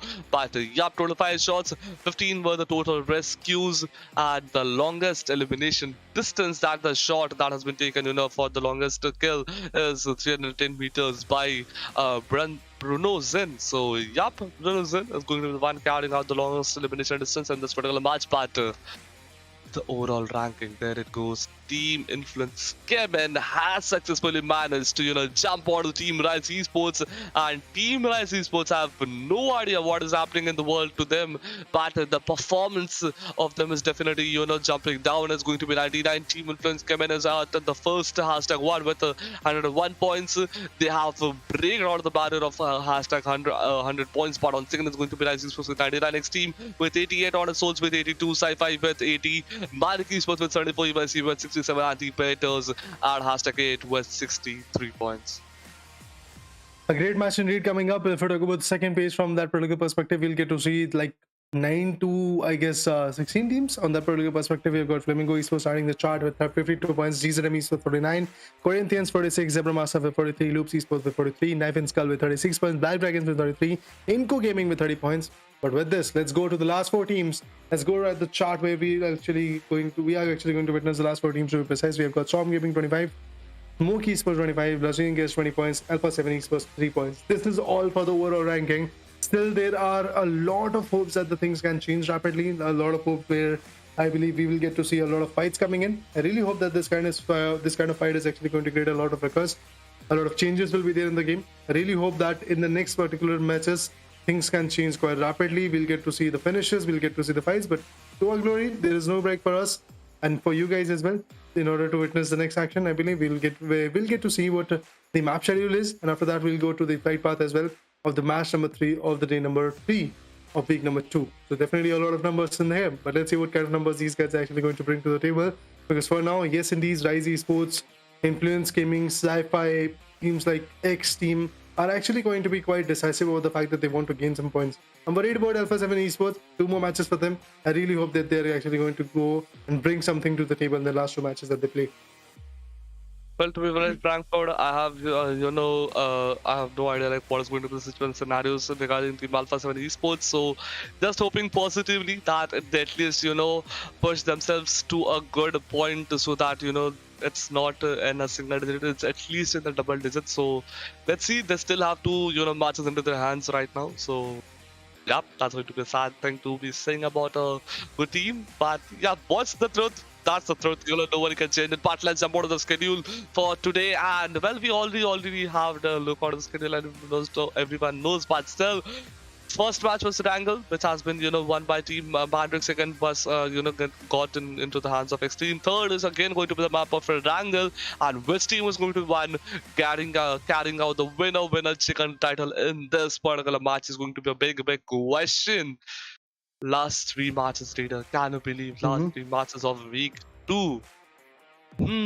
Let's see what is going to be the situation. And not in sport, I think which team is going to be the one carrying out all the 3 matches, like just any of the predictions. But yeah, Team Ruthless CHEMIN has already overtaken Team Rise Esports, and well, Team Rise, they are into a bit of some situations right now. Indeed, they are in a lot of pickle at this point, because Rise Esports, if they're not going to maintain their kind of meta that they were actually maintaining the past few days, things can go quite south for them. The positioning that they had could be snatched from their hands, and that is the one thing I'm actually quite worried about. Looking forward to see what they are actually going to bring to the table. In just 30 seconds, we'll get to see the flight path, we'll get to see the impact that is going to be there. Apart from that, I really hope that this fight particularly is going to be a little bit more easy or a little bit more fruitful for the team. If that actually happens, it will be absolutely amazing. But apart from that, there are still a lot of hopes of the fights that is actually going to be there. But then things can change rapidly. The flight path is something which is going to be quite dynamic. In the last match also, we saw quite a few shifts coming in. In this match, I believe those fights are still going to be there. The shifts are still going to be there. I'm actually rooting for them. Well, exactly. The third match of today has started off. The flight path is going to be right before our eyes, but with a short but it's going to be Raider and with it, and along with this Raider out of the cast, does the flight path. Well, Raider? Yeah. I didn't actually expect it, anyway that the flight path would be such I never expected such flight path over here. But yeah, by somewhat to know where the last circle is going to be in this particular match, and well, I would not be revealing it right now, but yeah, in the mid match I would definitely be telling secretly to you that where the circle is about to be ending. But yeah, I have already seen this flight path multiple of times, like not so multiple of times, but yeah, some more times, and I quite know what the situation, what the situations and the scenes are going to be. But the players are prioritizing, they have already gotten off, they are jumping out of the planes. Is the military base island going to be completely filled out by the players? Well, let's see. We need to have a look at the point. What is going to be the number of teams and players or the military base island? What is going to be the number of teams and players or the main island? And which city is going to be filled, completely packed out by the players? That's going to be a big question. But yeah, a few other teams landing this somewhat nearby Pochinki. 3 teams, just 3 teams on the island. So yeah, but let's. Well, what do you think, Rita, when is the first circle going to be up here?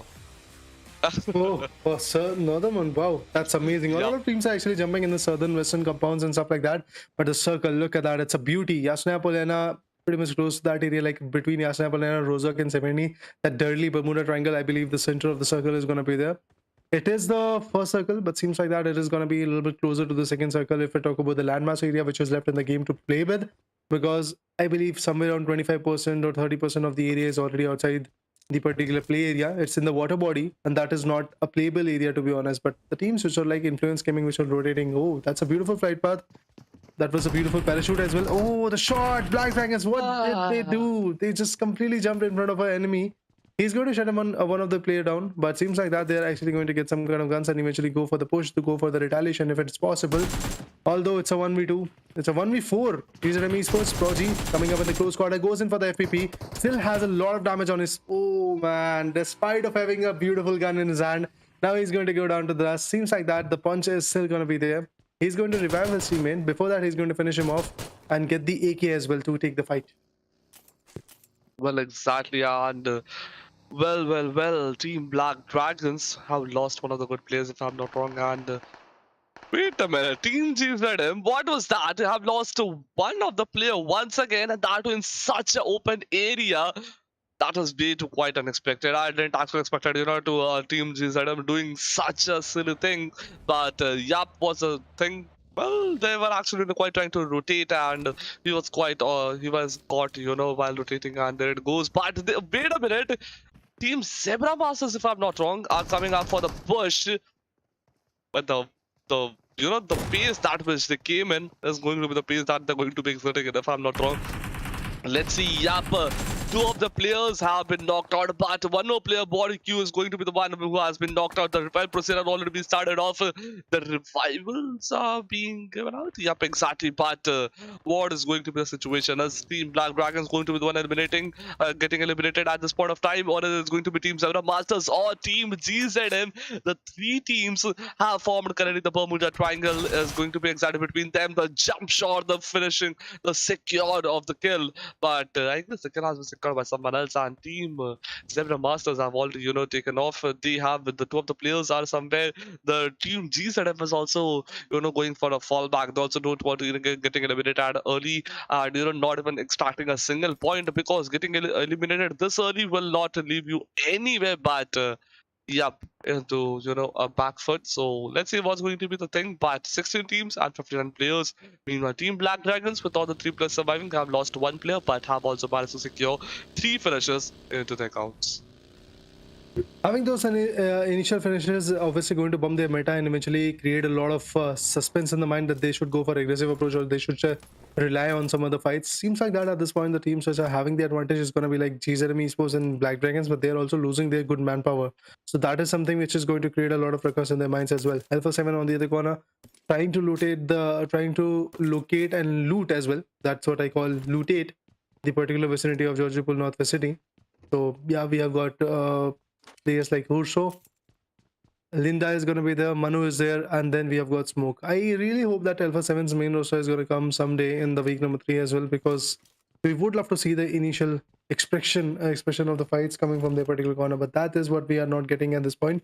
It happens, guys, but apart from that, I'm really excited to see how far the match is going to go, how far the fights are actually going to get developed. But apart from that, yes, there are quite a few players which are just trying their level best to gain a lot of points and eventually survive a bit more. So looking forward to see what kind of survival these guys are actually going to bring to the table. Well, let's see. And well, everything is about having a look. But yep, XTEAM, they are just waiting patiently, not trying to spray out. But there it goes. Have a look at the opportunity and don't miss it. But wait a minute, Papa did trying to knock him off, and he got also missed the shot actually. Well, the driver was great. He was one hell of a driver. The way he, the twists and turns that he had taken on the vehicle were absolutely beautiful. But still, one single player, Loof's Chief, is still on the side and is unable to escape from, the barriers of XTEAM. So what is going to be the situation? Well, he has been spotted off. getting caught is going to be an easy task. There it goes. Chief doesn't know that one player is still right here, and it's going to be Cardoso who manages to knock him off. And well, at least the hard work of XTEAM has been completely fulfilled right now. They have managed to secure at least one single point, and Team Loop Esports at one point thought that they would be exiting the island without any player loss, without any casualties. Well, that's going to be a bit of sad news. You have lost one of your good players. That is going to be Chief himself. Indeed, after losing this kind of meta, obviously the survival is something which is going to be a little bit more outside the particular plays area questions. But I really hope that they will be able to bend that meta in the last few matches. Moving up ahead, if we talk about the current scenario, 16 teams, 50 players, 58 players are what we are looking at. Sci-Fi Esports in the previous game, I believe they were able to have 8 or 11 finishes, 10 or 11 finishes, to be honest. So that was a great match indeed, the map of Miramar. But this one, it has to change rapidly. It has to actually survive a bit more. The team has to survive a bit more. Otherwise, things will be outside their questions. Looking forward to see what they will be able to do. Rise Esports on the other corner, back sort of finish. There is a spray coming from CHEMIN Esports. They are not going to slow down at this point. Hugo and Prochi were able to get one more finishes, but apart from that, look at that. There is a push coming in, and this is the area of severity where the challenge is going to form. And the way this guy is surviving the solo man standing, I really doubt that he's going to survive anytime longer, I believe. Look at that. The slam is there. Definitely a crucial one. Definitely an insightful fire is going to be there. Really hope that the impact will be there. But Lucasen is doing everything that is there in his power to survive, pull through Soxes, and to pull through some good points. Rise Esports, this is a very good, brilliant movement for them because they've already made a game possible of 100-pointer. Influence Gaming, after backing out the first position, obviously they have to survive a bit more. They are outside the particular play zone. They're trying their level best to survive. The 4-man push is going to be there. Nothing that could be done by Mufasa. S12 ke shot onto his head, and just like that, GZM Esports is out of equation. The last man standing has been taken down. Mufasa was way on point when it comes to the casualties.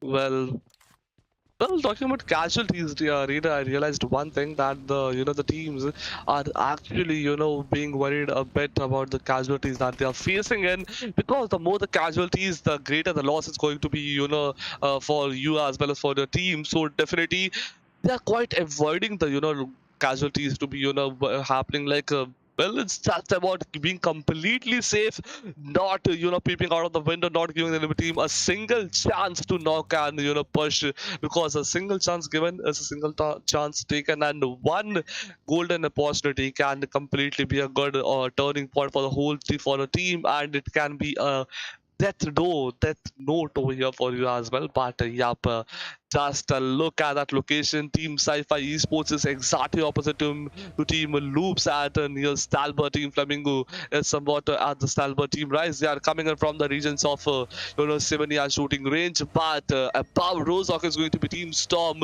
Team E by C, if I'm not wrong, and Team BRK from the back as well. But Team Mandrake jumping in from the regions of school, apartment, and poaching key. Sorry for that, but yeah, Team Loop Esports definitely on 3 players, one with 1 player casualty, 1 player eliminated. Sci-Fi versus Loop was going to be a situation, but Team Black Dragons are also present here to enter the chaotic situations. Just imagine both the two teams fighting at Team Black Dragons, just jumping in without worrying about any single second thought, and just grabbing with multiple finishes. That would be a one hell of a scene to have a look at. But yeah, Team Loop Esports currently at a good safe location. Meanwhile, Team Sci-Fi Esports just going for a good rotation. Indeed, they have to actually cut up some good rotation so that they can survive, and eventually in the last few circles they can pull up some good points in their favor. I'm actually counting on that, but apart from that, Loops Esports, the way they are actually retaliating, it could be amazing. But look at that, Black Dragon's talent. He's actually trying his level best to just fall back and flee from the situation, although it won't be that easy, but he's successful now. Renner on the other corner is actually going to find one, but Team Honored Souls is actually taking up a fight with 2 members. Look at that, Black Dragon's talent. Finally, he's able to successfully bail out from the standards, and there are some space. Oh, XTEAM definitely wants to pop out 1 or 2 members. Tatso tried his level best, but gets attacked, but gets damaged as well. But at the same time, they were able to put in 1 down from Team Honored Soul, so that knockout could result in a finish. But pretty soon, I believe the comeback or the cover is also going to be there. There are 3 teams surviving in 3 different compounds. They're trying to take a fight with each other, trying to actually pin that damage onto their heads. And now they are just waiting for the right opportunity so that they can actually take down Artisan. Well, he's knocked out, but the revival coming from Soul's corner or not Soul's corner could be possible. Daituba is the one guy who actually can go for that revival. And if he's actually going to go for the revival, it will be absolutely amazing. But there is a cover. There is a cover which is actually formed over there, which will help Team X to just gather their finish, to actually scavenge that particular finish. But apart from that, look at that. There is a slam coming in. That particular guy is going to go for the revival run. And Higor is the guy. I would love to actually ask my production team to actually go for him. And yes, there we go with our lovely production team. And yes, we are actually here witnessing what Higor can do and bring to the table. But from the back end, it's EYC which is trying to create a rampage. Some good nades are going in. Higor definitely has to survive at this point, but the nades could impact or not. That's a big question at this point. But from the back end, there is another spray coming in. There is a clash. He has to get in the vehicle. He has to fall back from the situation. Otherwise, he's also going to go outside the play area and eventually not survive as well. But Higor definitely trying his level best to survive. Was able to do so. Was able to bail out from the standards. But there is another slam that could come in. Oh man, Diego was way too keen on taking up the fight. There is a slam coming in. He should have actually run and hidden in his vehicle, tried to fall back, but now it's a 1v4 type of situation for this guy. Not a comfortable fight indeed. There is a push. There is a rampage coming in. Oh, the damage. Way too on point. Katso, can he heal himself? Can he repatch himself? That's a big question. But the molly goes in. That's it for Katso. Yes, he gets knocked out. Well, what did I just actually witness? This is one hell of, chaotic situation and fights for the teams and players. But XTEAM, well, they have, quite a bit of the mind, so they are quite ready for the aggressive battles and, for the worst case scenarios. They have lost Cardoso, 3 players are still surviving. Talking about Team Zebra Masters, 2 of the players have been eliminated at quite early stage. Only 2 of the players are surviving, and somewhat closer within RX 777 is also going in for the push. Can he be, can he grab that finish spot, or is he going to be the one getting, knocked completely eliminated out? But yeah, he managed to knock out. But there it goes, the few players from the back also jumping in. So I guess it's going to be a big tough situation and difficult situation and scenarios over here. But Team Brazilian Killers, let's see. Okay, yeah, but Team Storm manages to knock out 1 player from Team Brazilian Killers and multiple casualties for the team. Yeah, but that's let's see like whether how much for how much longer durations can Team Brazilian Killers survive for in this particular one. But Team Storm Gaming, they're looking quite too strong and going for a good push. Okay, not to push, but going for a fall back right now. But okay, the minds are changing way too quickly. They are a bit confused. But IGR, I guess, gave the call to go for a good push for the good sign. But Team Influence coming in for the push, coming up with a DPS. DPS on a vehicle. I don't think that's like a good thing. The weapons need to be changed off. But Law, I guess he has spotted out the player, but doesn't know the exact precise location. Let's see what's going to be the situation. Is it going to be Team Brazilian Killers or Team Influence Gaming, winning the particular battle? By Team Alpha 7, they are on the verge of elimination right now. Team Rise also jumping in. I don't want to, see Team Alpha 7 getting eliminated with 0 eliminations, or else that's a bad sign. But there it goes, Team Influence came in, and as I just said that right now, and Team Alpha 7 Esports gets eliminated with 0 points once again. I have nothing to say about that. But yeah, the Team Resident Killers are not looking like that good, but Team Influence came in on a very strong point. Indeed, they are. One good guy of that particular team has been knocked out, but eventually the revival is going to be there. There's nobody who is going to put a question onto that revival. Apart from that, Influence Gaming is having the zone advantage as well. Remember, guys, this is the match number 3, if I'm not wrong. And just 2 more matches to go. And I think for teams like Rise Esports and Influence Gaming, I believe only the last match is going to be there in the next match, to be precise. But apart from that, Smoke, what they are going to bring to the table is a big question. We have got Matthias, Kunha, Nitos, Bye is also going to be there. Pretty much close to each other. They're trying to heal themselves, they're trying to repatch and then regroup, take up a fight. Whoa, that's a beautiful zone, to be precise. Nobody's going to predict where the zone is going to go, but I would actually love to see in the northern area. If the zone goes on in the northern area, I would love to see where Flamingo, Brazilian Killers are there. Okay, a little bit on the western side, I believe. But that's an interesting zone. It is definitely on the northern area, but definitely on the western side. Zebra Master is there, surviving on some small compounds that are there in the open spaces. Then Storm Gaming is there with the triple SOD advantage in their favor. Flamingo Esports on the other one is also trying to rotate. Influence Gaming is also trying to rotate and survive at this point. But there are a lot of rotations which are going to cut up there. Like Team Monosaur is going to be pretty much close. Rise Esports is there. So there could be a lot of clashes between those top tier teams, which are still actually on top at this moment on the leaderboard. So there could be a clash, and I would love to see those clash coming in, because that would tell us a new story, that would showcase a new kind of aggression coming in. Black Dragons on the other corner, Cyril could find this guy right away, and if he does that, he will be able to put him down. But seems like that Black Dragons is pretty much keen on rotating in talent with the buggy. He's just completely trying to just survive in do whatever is required at this point to just survive and stuff like that. But he's going to cook up a beautiful revival situation. Oh, he should have not cancelled that revival. But now, trouble is there upon Team MANDRAKES Esports. Look at that from the back end. A beautiful DBS shot. His Pubg is actually going to kill one. Take one down. Apart from that, there is a rampage coming in. Black Dragons definitely is unable to survive at this point. But apart from that, MANDRAKES Esports is also not looking good. Asset becomes the last one standing. Black Dragons Sedol also gets taken down outside the play zone. And that's it for the team. MANDRAKES Esports seems like that. The last one standing, which is there. He won't be able to survive. And yes, exactly that's what happened. But from the back end, it is XTEAM also getting eliminated. What was that? A beautiful third party coming from the back end. I would love to see which was the team. I would love to see who is the team which was able to eliminate them. I just want to see that particular perspective coming in. It was ZebraMaster. Oh, ZebraMaster. What a beauty that team is. From the back end, they have completely eliminated the competition, which was having the third position in their favor. And now this is an open opportunity for teams like Honored Souls. Just climb back once again, gain those points, and eventually survive a bit more. Well, Team Flamingo Esports are also looking like into a bit of troublesome situations right now. Well, let's see, like, what can they do? One of the players has been completely eliminated. Toiko is on a battle of low HP right now, but Team Influence CHEMIN, they are pushing. There it goes. One more player has been knocked off. Team Influence CHEMIN, two of the players, okay, have been eliminated. One more player, Koeski, well, he is knocked out as well, and I don't think so. I don't think so. That's going to be happening. Exactly now is the time. You know, to go as far as you can. Get away from the difficult fighting situations and scenarios, and be on a safer compounds. But he's still coming closer to his teammate, trying out to give him up a revive. That's a good sign. At least he's worrying about his teammate. So yep, let's see. But there it goes. Team Honored Soul versus Team Rise, and 3 players from Team Rise Esports versus 3 players from Team Honored Souls. But it's going to be Team Bristol Killers getting eliminated at #12 with the 0 elimination points. People Team Rise. That was way too close. I thought for a moment Galaxy has been eliminated as well, but well, if he gets knocked out, yeah, but one is okay. Wait a minute. Team Flamingo Esports gets completely eliminated as well. The matches are getting way intense at the same point of time. Like, as the time is passing on, the matches are getting intense. The circles are shrinking and the players are battling up for the victory right now. And just a look at the circle, the breathing space is comparatively way too less compared to the number of teams and players surviving right now.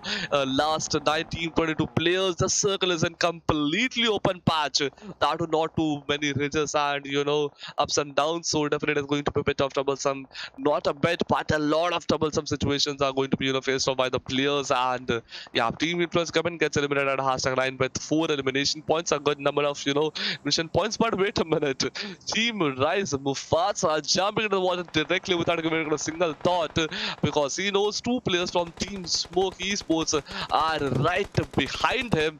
But wait a minute, is the grenade going to be connected? Let's see. What do you think, Raider? What is going to be the situation? Is Team Rise Esports, going to get a good number of frags from this particular batch, or else not so good sign over there for them? I really doubt that the Rise Esports is going to survive for now, because they are in the water body. They can be pinned down, but the thing is, the other team has to rotate as well. They have to figure out some new rotations so that they can actually gain that advantage of the circle as well. So both of the teams are actually both of the teams are in a lot of pressure. But ZebraMasters, now they're actually taking up a fight with Teams Honored Souls. They've got 2 finishes, but having that rooftop advantage, it might help him in the near future. But now I believe he can be contested. Now he can be taken down. Very soon the clash is going to be there, and at that point I believe the survival is going to get impacted quite a bit. So I really hope that they will be able to trade off. They will be able to survive and do an amazing stuff of acquiring the particular circle. But Black Dragon's talent comes up with a nade. He's trying to cook it up. Only if it connects, he's going to get the advantage. But I really doubt that the advantage is going to come that easily. On the back end, ZebraMaster is also there, still on the rooftop, waiting for the right opportunity. Honored Souls have got 4 amazing finishes, and they're also trying to figure out a way from which they can fight back, from which they can retaliate and gain those amazing points. But we have to wait a little bit longer to just see what will happen in this particular game. 8 teams, 20 players are surviving, as you can see. Honored Souls is trying their level best to influence and gain those points. Rise Esports, if they get eliminated at the same instance right now, it would be absolutely a great opportunity for teams like Influence Gaming, because then the buffer is not going to be that much. Although I really doubt that the buffer is going to be way too high. But IG, that is EYC Gaming, if I'm not wrong, which is trying to wreak havoc on Team EYC, Zebra Masters, and that's it. Zebra Master also gets shut down with a beautiful drop shot coming from EYC Gaming, just like that. Zebra Master with only 2 finishes have been compromised. Meanwhile, EYC is also not looking very strong. Loops Esports Ayla comes up with a beautiful knockout. That was a great knockout indeed coming in, and a blessing in disguise for the team known as EYC Gaming, because if the direct push of team on a soul could have been there on this particular compound, and I really doubt that the survival is going to be there. But look at that, Loops Esports is finally going to go there, compromise the fight, survive a bit more, come up with some good shots, and exactly that's what is happening with IG. VIVO also gets taken down. Nino also gets countered. Team Honor Soul is not at all looking good when it comes to their survival, but they're completely going to slam onto another beautiful compound where team EYC Gaming was surviving. But look at that, beautiful spray comes in, and just like that, EYC was able to compromise Honor Soul as well. So the top contenders are already finished off. It's Rise Esports who has to go down in order to see who is going to get that preliminary chicken. But Loops definitely looking strong. Oh, through the window the shots are coming in. That's amazing. Even the smallest pixel that these guys are actually going to get, they're trying to utilize it, and I'm actually quite happy to see that the teams which are at the third page are surviving. Smoke and Storm, if you remember, they're stuck at 17th and 18th position in the leaderboard, and now they're surviving. They might be able to catch out the winner chicken as well. If that happens, I would be the happiest. Well, last 6 teams, 14 players. This is going to be a turning point for all the teams and players. The utilities are being exchanged among each other. Like, it's going to be an exchange offer held by a luxury brand. But let's see what's going to be the season scenarios. Yeah, Paredes, you somewhat got me. I cannot, say it on stream, but definitely I'm punching it out into your ears after the, once we are on the break. But Team Storm Gaming completely aggressing out into the match right now. The zone has already, started shrinking out. The teams and players are ready. Last 13 players. Team Black Dragons have been eliminated at #6 with 4 elimination points. And Loop Esports, 2 players surviving. Team Storm Gaming with the 3 players surviving. So but what's going to be the situation and scenarios? Team Storm Gaming getting way too closer to Team Loops, and well, Loop Esports had spotted, but well, not so move, because they know they're quite inside the circle right now, and one single wrong move can definitely lead to the elimination of the whole team. But Smoky Sports right behind Storm. Storm is somewhat in a sad situation right now. At the back, it's going to be Loop. On front, it's going to be Smoke. On the extremely diagonal part is going to be Team EYC.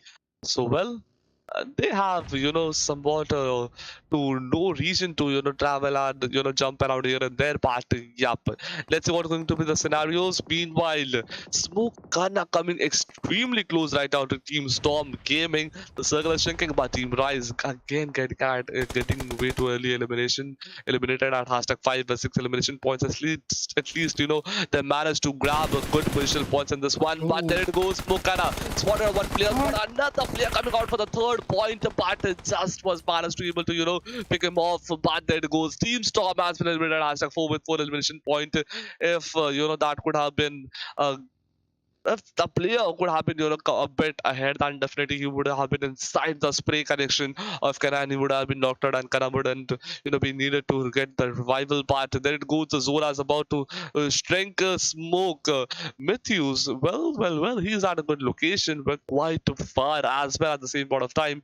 But definitely EYC Hello has no location about him, but there it goes. Not so good way of getting eliminated in this particular match.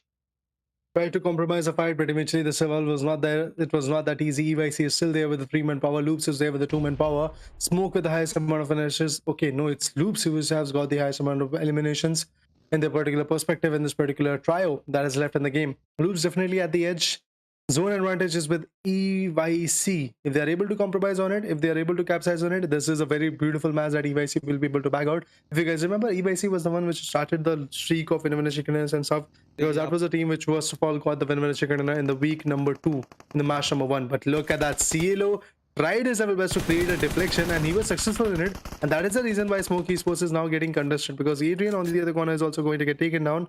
Now it's a 2v2v2 type of situation, because both of the teams which had the 3-man power are actually going to lose one of their players due to a knockout coming in. So let's see what the knockout is actually going to be all about. There are some nades coming in. Ayla definitely gets damaged with that particular nade. Not so easy for him to actually get taken down at this point, but there are some angles that Ayla wanted to configure. Smokes on the other corner is not going to survive that easily, because a good member which is pretty much knocked out, Nitos, is in a very open space. They have to cook up some good smokes, because if the smokes are not there, open rebel is something which is going to be like a suicidal attempt for you. But there we go. Spots one, was able to put down a lot of spray. Definitely once again, Uno gets damaged quite a bit, and finally a finish comes in, but from the back end, it's Yellow who is going to find one. Seems like that the approach is going to be a little bit more on the decisive corner. And yes, the knockout comes in. It's Yellow who gets picked off. Adrian on the other corner is also going to get spotted. Sprays are there. They're trying to trade it up. The finish is actually going to go in the hands of some other player. I believe that. No, it's in the hands of Kuna. That's amazing. And finally, Smoky Sports, not at all looking easy. Not at all looking decisive over the fact that they're going to smile. But Bye comes up with a beautiful knockout. There is a drop beyond which the cover is going to be there. There are some sprays I'm actually looking at. Kuna gets taken down with a beautiful spray. It's Bye who is actually going to be at the last, but Adrian gets finished off. That's an amazing approach coming up indeed. Now they should actually go for the drop. And just like that, Team Smoky Sports is actually looking way too aggressive for now.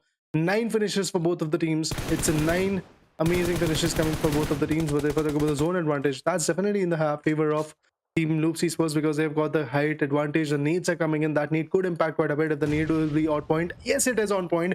And exactly with that, it's Loop Esports which is going to get back out a 20-pointer game in their favor. An amazing game indeed coming from the perspective of Loop Esports. Well, exactly. That's going to be one a beautiful gameplay by the teams and by the players. But the 3 matches have already been ended out. Like I didn't even notice like when the time breezed past, and the 3 matches of today have been completed out. Is going to be Team Loop Esports who have won the match with an awesome number of frag and points, and they have jumped up and hashtag 9 in the overall ranking. Well, talking about the player stats of each individual players from this team, it's going to be Ayala with 6 elimination and 132 damage. Talking about Cardozen with 1 elimination, but 477 is going to be the damage. Talking about Dudu is going to be 3 elimination, 486 damage, and Chief 0 elimination, 0 damage. But yeah, still a good contribution of his to the team. But let's jump out of the caster desk and read the 3rd match of today. That's just next. This was completely a next level. The ERANGELs of today are way too quite impressive than the MIRAMAR of today. So, let's see what's going to be the situation and scenarios. But, let's jump out of the desk and see what's going to be for the situation and scenario. For the gameplays. Trying to figure out what will happen in the next super beautiful matches. But precisely if I talk about this particular match, I'm actually quite stoked to see new teams, or should I say those teams which are unable to compromise of performances, which are unable to gain any kind of point in the previous day, are now finally gaining those points, are now finally showcasing the strength that was required to survive and stuff like that. Happy to see them compromising, happy to see them performing like that and gaining some good points. But yes, they still have to go a little bit more further in order to actually survive and gain that kind of meta. But teams to watch is going to be the thing that we are going to watch. But now, let's see what is actually there in terms of the particular perspective. We have got Loop Esports still traveling the 9,000 plus meters. 9 nades, 11 smokes from the corner, survival of 19 minutes and 40 seconds. If we talk about Smoky Esports, they were also able to travel close to 9,500 meters. And if we talk about the throwables used, that was 16, 22 nades, or 22 smokes also coming from the corner. 24 minutes, 54 seconds is going to be the full squad time. If we talk about EYC Gaming, travel distance is going to be of 12,355 meters.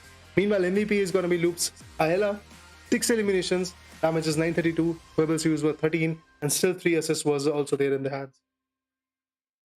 Well, it's going to be, a lot of things, but the MVP is definitely, a lot of hefty, it's a big task to achieve, but then it goes the match ranking of the teams in this particular one is going to be Loop Esports at the topmost, 20 points, Smoky Esports at hashtag 2 with 15, EYC Gaming at hashtag 3 with 10, on 4th is going to be Rise with 9, Stop Gaming with 8, XTEAM with 6, Black Dragons also 6, on its souls, okay, and hashtag 8 with 5, Influence Gaming with just 4, Zebra Masters with 3, GZM with 2, Manic with 2 as well, Flamingo with 1, and the rest of the teams, Alpha 7, Brazilian Killers, Sci-Fi with 0 points each. So that's going to be sad news for the top bottom teams, but definitely a lucky thing over here for the top teams.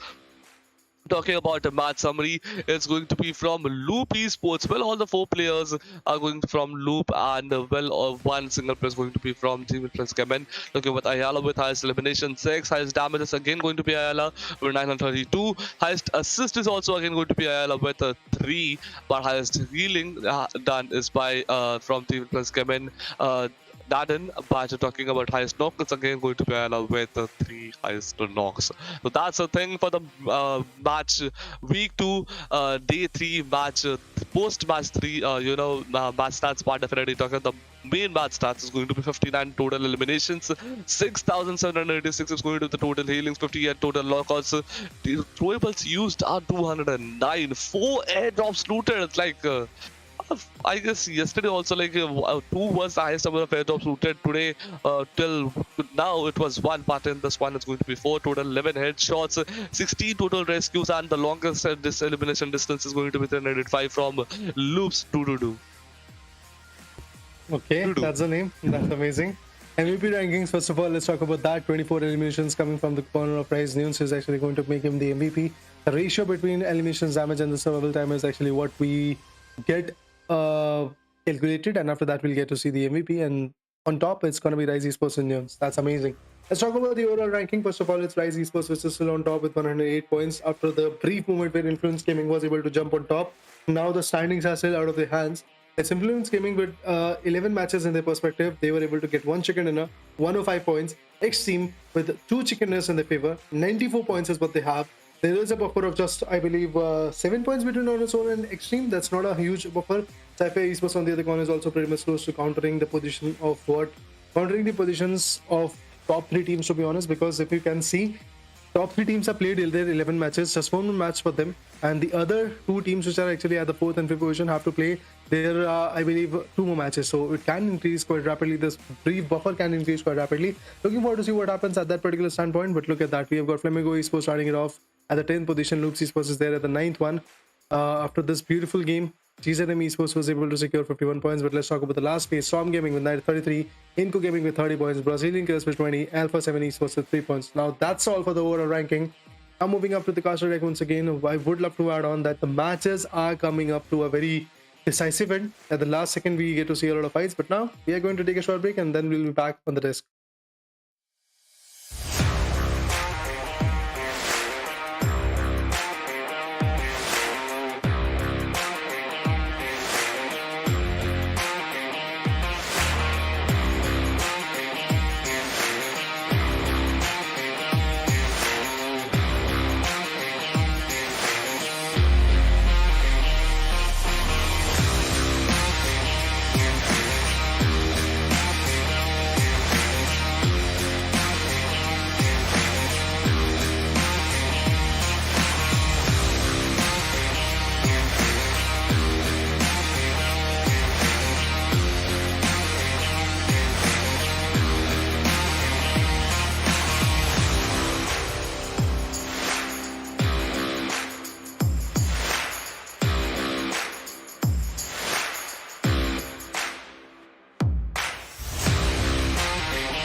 Alright guys, indeed we are back on the desk once again after some beautiful breaks coming in. We are going to witness the match number 4 for the day, and eventually it could be the last match for quite a few teams which are coming from, I believe, Group A, I guess. Yeah, there are 5 groups, 20 teams to be precise. In every group we have, I guess, 4 teams precisely.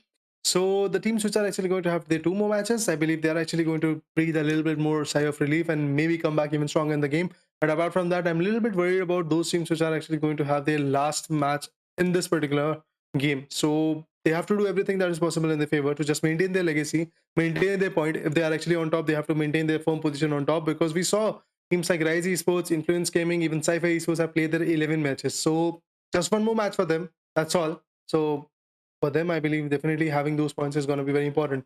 My name is Jader. Along with me, it's Everton on desk. We are going to witness the final 2 matches together. Well, yep, exactly. And last 2 matches, Raider, that's going to be, one hell of a roller coaster ride for us, for the audience, for the teams. And well, it's week 2. Like many will say, we have week 3 into our hands, but definitely it's a matter of $300. And well, if you're lucky enough, you can win that in this week as well as the next week. So that's going to be much higher rather than just giving it up right now. So definitely let's see what happens. Like I'm actually not able to speak anything because I'm way too excited for the match.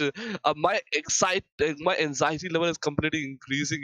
By the minute by minute, and I'm like, okay, this team is going to win. Okay, no, this team is going to win. It's like for a moment I thought that Rice will win, but Influence came and be like, okay, so sorry sir, your predictions are completely wrong. We are going to be the one winning the particular match. Then the very next moment, XTEAM comes up, jumps up, and they're like, okay, wait a minute, we are also present over here. So the teams are quite playing with my emotions right now. So I actually have nothing to say. I'm like, okay, well, I'm not supporting any team right now. I'm just going with the flow. Whichever team wins, as I'm not getting a single penny from the team. So that's a different complete scenario. But yep, to be very completely honest, this is going to be one a hell of a match, two hell of a match, that we're going to witness in this last one. And well, to all the audience that are watching us, what do you think is going to be the situation and scenarios? Which team is going to grab the champion title, as Raider said, of week 2, and which team is going to win this one? So yeah, make sure to comment in the comment section and let us know. And also, should make sure to spam out of your team's name, show the love and support of yours to the team and the player, so that they can be tagged out, and let them know that definitely you need to ramp up a gameplay because multiple people are cheering you up. But Raider, Mm-hmm. this one is going to be a very tough question for you. Which team Go is the for it. one like that you cheer up the most? Yes, it is a difficult question, I believe. So the team I'm going to cheer up is going to be Influence Gaming. I will go for them. I would love to Well, see Influence no Gaming becoming risk. champion. You don't want to take any kind of risk because they're at the No, tabletop that can be visible. Influence Gaming is at the second position, so there is a risk. They're at the top right now, right? No, they were at the second position because there is a buffer of 5 points. 103 is what Influence Gaming is Yeah, having, and exactly. It 108 points was is a what good Rise match Esports. for Rise. Yeah, Rise Esports was able to secure the 5th position and 3 finishes, I believe, and that is the reason they are actually having that buffer. So looking forward to see what happens. But before that, I scheduled the recap for you guys. The first match was the most fruitful one because at that angle, MANDRAKES Esports was able to secure a 24-point bomber. But after that, it was XTEAM which was able to secure a 17-point bomber. And after that, it was Team Loops Esports which was able to secure a 20-point bomber in their particular perspective in the map of ERANGEL. So that's how the game is going on. Now we are actually coming up to the map of Miramar, which is again a very good map, to be honest, to play with, to jiggle around, to actually survive a bit. And then you have to actually strategize or prioritize, whatever you want to call it out, your locations from which we want to play, your rotations from which you can want to rotate, and your loot areas from which you can actually go ahead for the loots and stuff like that. So definitely rooting for those finishes at this point. But apart from that, excited to see what happens in this game. Flight path is something which is easily going to create a lot of ups and downs. And I'm willing to see where the flight path is going to take us. It would be a bumpy ride or it could be a smooth one. But apart from that, it could be a shift in the play zone that can change everything. Well, the last Miramar match. Well, Raider, let's give it a good prediction over here. Like one last question to you for the map of Miramar. Okay. Where do you think is going to be the first circle favoring? Quick. A central one, I believe. Okay, so audience, this Raider has opted for the central. What's going to be your pick? Make sure to comment it out. But definitely is going to be averted, and along with me is going to be Raider. So yeah, if you are quite appreciating our casting commentary skills, so definitely you can let us know by commenting and sharing up as well in the comment section and following us on the social media handles. But definitely don't forget to check out all the social media handles and make sure to hit that like button and subscribe button of Ruthless. Ruthless IP Sports. But yeah, the fourth match of today, that is going to be the second map of Miramar, has already been started off. The flight path is well way to quite centric, starting from the somewhat border city of the map of Miramar and ending near Perth Parisu. But the circle is the thing that I want to look, because the circle is going to be one deciding the ending fates of the teams and players. Yup, multiple teams and players have already gotten off, and they have taken a dispatch from the flight. Team Storm and Team GZM, well, the teams are quite way too close, but one player, Pereira, is way too quite close to Team GZM. I have no idea, but well, it's always the Asena del Patron, and it's always this compound where multiple teams and players end up either grabbing multiple finishes or ending up in the RIP section. But yup, let's see what is going to be the situation and scenarios for Team Loop as well as the opposite team, Team Zebra Masters and the Circle. Well, Raider, your prediction was quite right. There we go. But before that, let's talk about the fight of Arsenal Beltron, Loops Esports versus Zebra Master. Indeed, a beautiful fight coming in. Britain was able to find one. The DBS is in the hand. Oh, what is the knockout coming in? Zebra Master is pretty much keen on having the advantage of this particular fight. And that's it. What was that? A 1v3 coming from Zebra Master's perspective. Although they are actually going to lose Rafa and Solotov, but what a comeback indeed, given the perspective of this particular game. They completely changed the tide of game. Match number 14. It's Miramar of the Pubg Mobile Pro Scrims Brazil, presented by Ruthless IP Sports. But what a game indeed coming from Team Zebra Masters. Although we should not neglect the fact that they are also losing a lot of players. So that is something which is obviously going to make me worry a bit more. But apart from that, yes, the game is done. The fight is over. Now we are moving on to one of the beautiful clash coming in. Well, exactly. It was one good of a fight and battle, but yup. Talk about Team INCO Gaming. Well, the last Miramar match, well, actually, I don't remember the gameplay of Team INCO Gaming from the match of Miramar, but yep, I assume that it was quite good as well for them. But Team Storm Gaming, they are quite way too still in the air, so. How are they still in the air? Like, where are they going? And just look at that shoes over there. I am just in love with those parachutes. I just hope and wish that I can, jump into the game right now, steal off their, parachutes and get, jumping in the air once again. But just look at that. Look at the, teddies and cats at the back running right behind them as well. That's cute at the same point of time. But the road is way too wide. And I'm just imagining one thing that is going to be See You Again song. One going to the right, one going to the left. And well, the players are getting knocked out. And just imagine like that happens. One place goes to the right, one place goes to the... Wait a minute. I am not believing this. What I'm witnessing right now, Rita. Look at the other guy who's sitting on the back. Exactly what I was about to talk, and this is one hilarious match that we are going to witness. And well, the player is been peddling, Raider. I have never ever seen this. To be very honest, like it's been a wait lot of while, jumping out of the PUBG Mobile section, but yup, riding the bicycle, that too, standing up. This is weird. Lot of improvements have been done into the game, definitely, but that's for sure. That is why PUBG is one of those amazing game, one of those amazing battle royale game in the mobile platform, which is absolutely amazing and quite popular in different regions of the world. And definitely, I guess this kind of update, which is there, this kind of changes in the meta, is easily going to help a lot of players to come up in the game, explore some new things, and then go for the fights. But for now, expecting what is going to happen at this point is going to be an understatement. Things can change quite rapidly, and that's what I'm actually going to count on. It's Soul Strider Boy who has got the UMP 45, which is definitely a great gun to go with. Can they cope up with it? Can they actually take up the fight? That's a big question. Well, we have a lot of many questions to ask. We can come up with our own event of asking questions to the teams, to the players, to each other. But we'll currently focusing on to this particular one. It's going to be a good match that we are witnessing right now. 15 teams and 56 players. And well, from Team Black Dragon is going to be all the 4 players that are still surviving into the regions of Los Leones. And well, the loot, I guess, talent. Yep, it was talent yesterday. That's what I was wondering about. It was talent yesterday. Who managed to do that? A beautiful one. Okay. He was able to, not do the 1v2 if I'm not wrong, or he was able to do the 1v2. Okay, I forgot once again. I have no idea. Do you remember, like, yesterday in the map of Miramar, it was a 1v2 situation and talent was on one side? Do The you thing is that remember it? there are multiple fights coming in, and I'm unable to recall the particular fight that you're talking about because there were Yeah. multiple takedowns yesterday as well, and today also we saw a lot of mesmerizing games.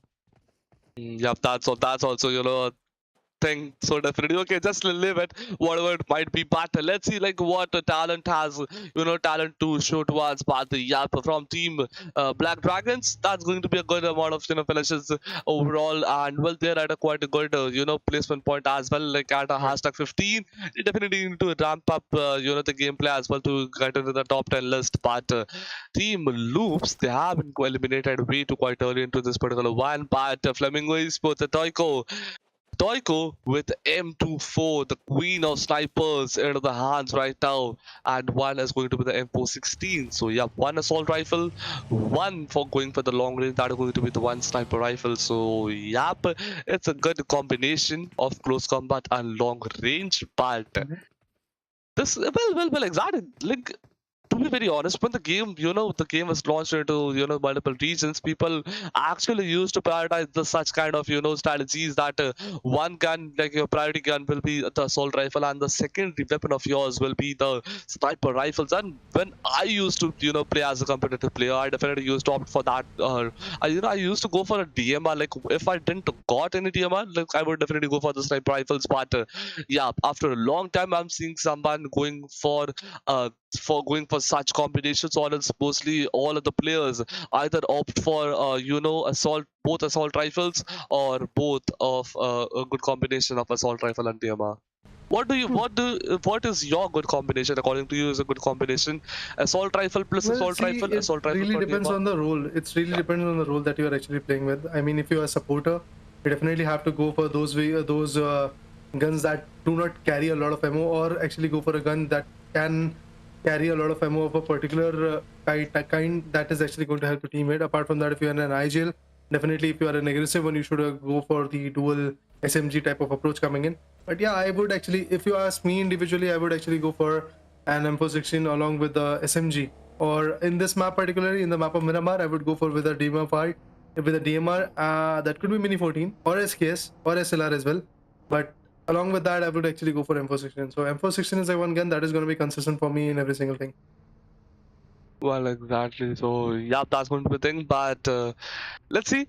Audience, what is going to be your favorite combination? Make sure to let us know while typing into the comment section. But Team Predators coming up way too closer to Team Black Dragons, and it's going to be somewhat the end over here for this particular one team. Wait a minute, I didn't expect that to be happening. Red W has been knocked out by the player who was at the way to open regions right now. But talent at the point of time, the other location, putting out his talent to make has successfully knocked out one player, eliminated out the Red W, and managed to secure the finish point for his teammate. Right now, player 4 is going for a good rotation. He knows that that's not a safer location to hold on to. So, yep, moving around and getting reunited with the team is a better option. The zone is about to string within a time zone in less than 2 seconds. So, jumping inside the circle, if you're not, is going to be a very good option for you. And the circle is somewhat, going into the eastern part. So, yep, definitely. Team Rise looks at a good location right now. But okay, yep. Team Rise, they are at a quite good location. You can say Flamingo Esports holding on to the centric regions, but Team Black Dragons and Team Predators exactly opposite to opposite to each other right now. The battles could be lethal, but yeah, Black Dragons going for the good rotation. Yeah, indeed, they have to actually cut up a beautiful rotation in order to survive and in order to gain that point that is required for now. Definitely, the advantage is something everybody is just craving for. But yes, you have to be pretty much vigilant about the fact that things can change rapidly. And Black Dragons, while they are rotating, they are actually stumbling upon some hurdles and getting crashed down and stuff like that. Talent, this guy is again with the buggy. We saw in the last one that how beautiful he was with the buggy, with the vehicle to be precise. And they are rotating in the secluded compounds, not going for a compound where the fights could be there, but they're just trying to go for a passive approach. SCCP or Corinthians are now in a fight with GZM, so definitely looking forward to see what the conclusion is all about in this game. Let's be talking about Team Sci-Fi Esports. One of Yeah. the player has been knocked out. 3 players are one of the foot. Can Team Corinthians knock them out? That's going to be one big question, as one of the player has been knocked out as well. But two of the players are getting down on the knees. Only two players are still surviving. It's going to be a lot of difficult situations for Team SCP. I just hope that team jumps in for a good third party, as we can already see Team GZM is somewhat closer to both of the teams. It's just a a difference of a few ridges between the teams, as we say. Team Sci-Fi Esports has lost, to, okay, well, no player has been lost right now, but as we can see, the players are getting knocked out way too quite faster than I actually expected them to be. 15 players, 15 teams and 54 players are still serving into this particular one. Team SCP, 2 players knocked the deed revival, but as I say, the 2 players have been completely eliminated from Team Sci-Fi. Okay, so that's not a good sign for this team as well. Team Orange Souls, or the second on #4, like on the overall #4 ranking. Well, one player has been eliminated, one player is knocked out. Well, two of the players, both the players gets completely eliminated. Only two players are still surviving. So that's not going to be a good sign over here for them. Team GZM going for a good rotation. Team SCP right opposite to them. That can be a good start over here for a good fight between Team SCP and Team GZM. I'll actually want to look what the Team Rise and the team that is going to be Team Influence coming on the second position gonna do. That's going to be my big picture right now. The remaining teams, they are fighting for the the third position. They can go for the third position. Let's see which team manages to grab those points. The circle is shrinking, the zone is shrinking. Where the next circle will be, that's going to be again a big question. Which teams are going to be benefiting from this particular zone shrink, and which teams are going to win, which will need to cover up the maximum distance to get inside, and that too safely without any player loss, without any casualties. In order to see that, I believe we have just to wait for the next play zone. To be honest, Flamingo Esports is definitely having the center point advantage, but Brazilian Colors in a fight, and they're trying to rip apart the enemy, and it could be possible, but before that they have to survive as well. Well, the zone is favoring a little bit more to teams like Knife and Skull and some other teams. But the Predators comes up with a beautiful knockout indeed from the other corner. They are trying to change the pace of the game. Player 4 is actually going to come up with a beautiful nade indeed. But before that, there are also some nades that are actually going to be as an exchange. GZM Esports, Hugo has been taken down. That's good, but Hugo's elimination is not going to scare Frog. He's going to come up with a beautiful knockout, and look at the trade coming in. Manga Rosa now gets confirmed. Another beautiful guy is just trying to push forward. This is an opportunity, and yes, he was able to appeal on it. And just like that, Team Predators is once again going to create a rampage onto the fights. And they have got the two amazing tags from this particular fight. And final one also gets taken down. 4 finishes for Brazilian Colors. From the back end, it's Knife and Skull, which is going to contest them right now. So definitely Team Predators is also in a lot of trouble. But Storm versus Team Predators is also working out. Morale comes up with a beautiful knockout, and it seems like that the airdrop has been looted by Nunes. After having the airdrop advantage or the level 3 vest helmet, and apart from that, the guns that you actually get with the airdrop, things can change quite rapidly for them. SCCP and Pubg, SCCP, or should I say Corinthians, Bruno's in. That's the last one standing. It's a 1v1 coming up indeed. At this point, it's a difficult fight. It's a 1v2 to be honest. And look at the smokes that have been created so that they can create the art of deception.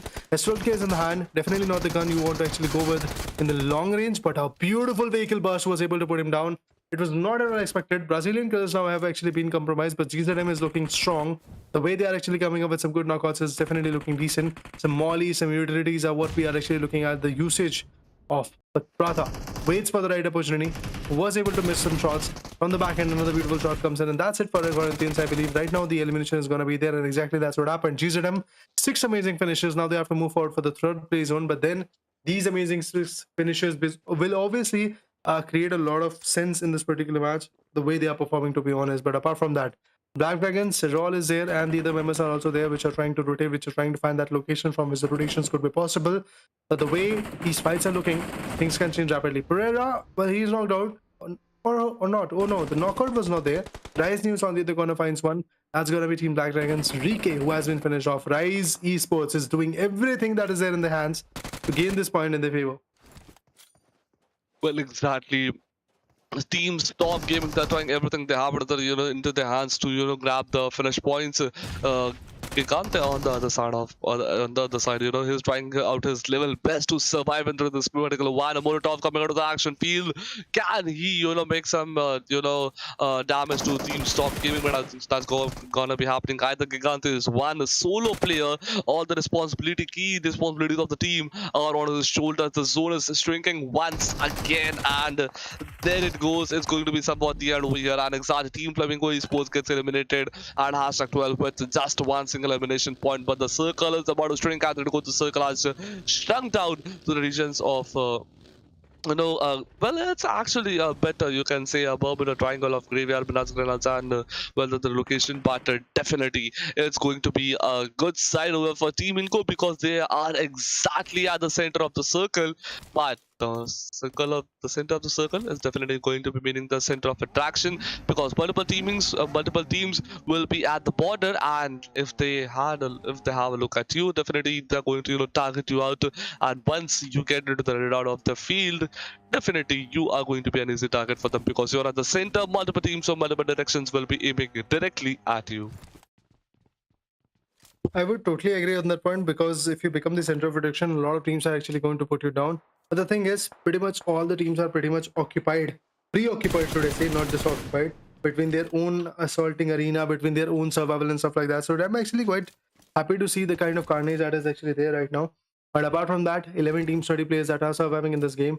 Rise Esports is the one team which has got the manpower, which has got the decent idea of how to perform in this kind of, let's say, circle because they are proving themselves quite often. They are at the first position in the leaderboard as well. So I'm actually quite stoked and excited to see what kind of things can come up to an end for Rise Esports. But apart from that, GZM, another strong team. They're outside the play zone for now, but they have to travel a bit in order to be in the zone. Another beautiful team which has got the finishers and have the manpower is going to be Team Knife and Skull because they were able to rip apart one or two members from Team The Predators, and I believe they have been completely finished off. Yes, Team Predators have completely been shut down after 4 finishes that they had. But right now, GZM Esports definitely have to pull up some good points in order to actually gain that advantage in the leaderboard. But there are space coming in on Sci-Fi Esports as well. Alpha 7 Esports is also in the very close vicinity. They could come up with a beautiful knockout. But the thing is, Storm Gaming is trying to pin them down. Alpha 7 Esports finally backs out a finish. Oh man, 1 point finally from the corner. Well, this is definitely a good sign over here, but that's... Wait a minute, what did I just actually witness? This buzz. Dude.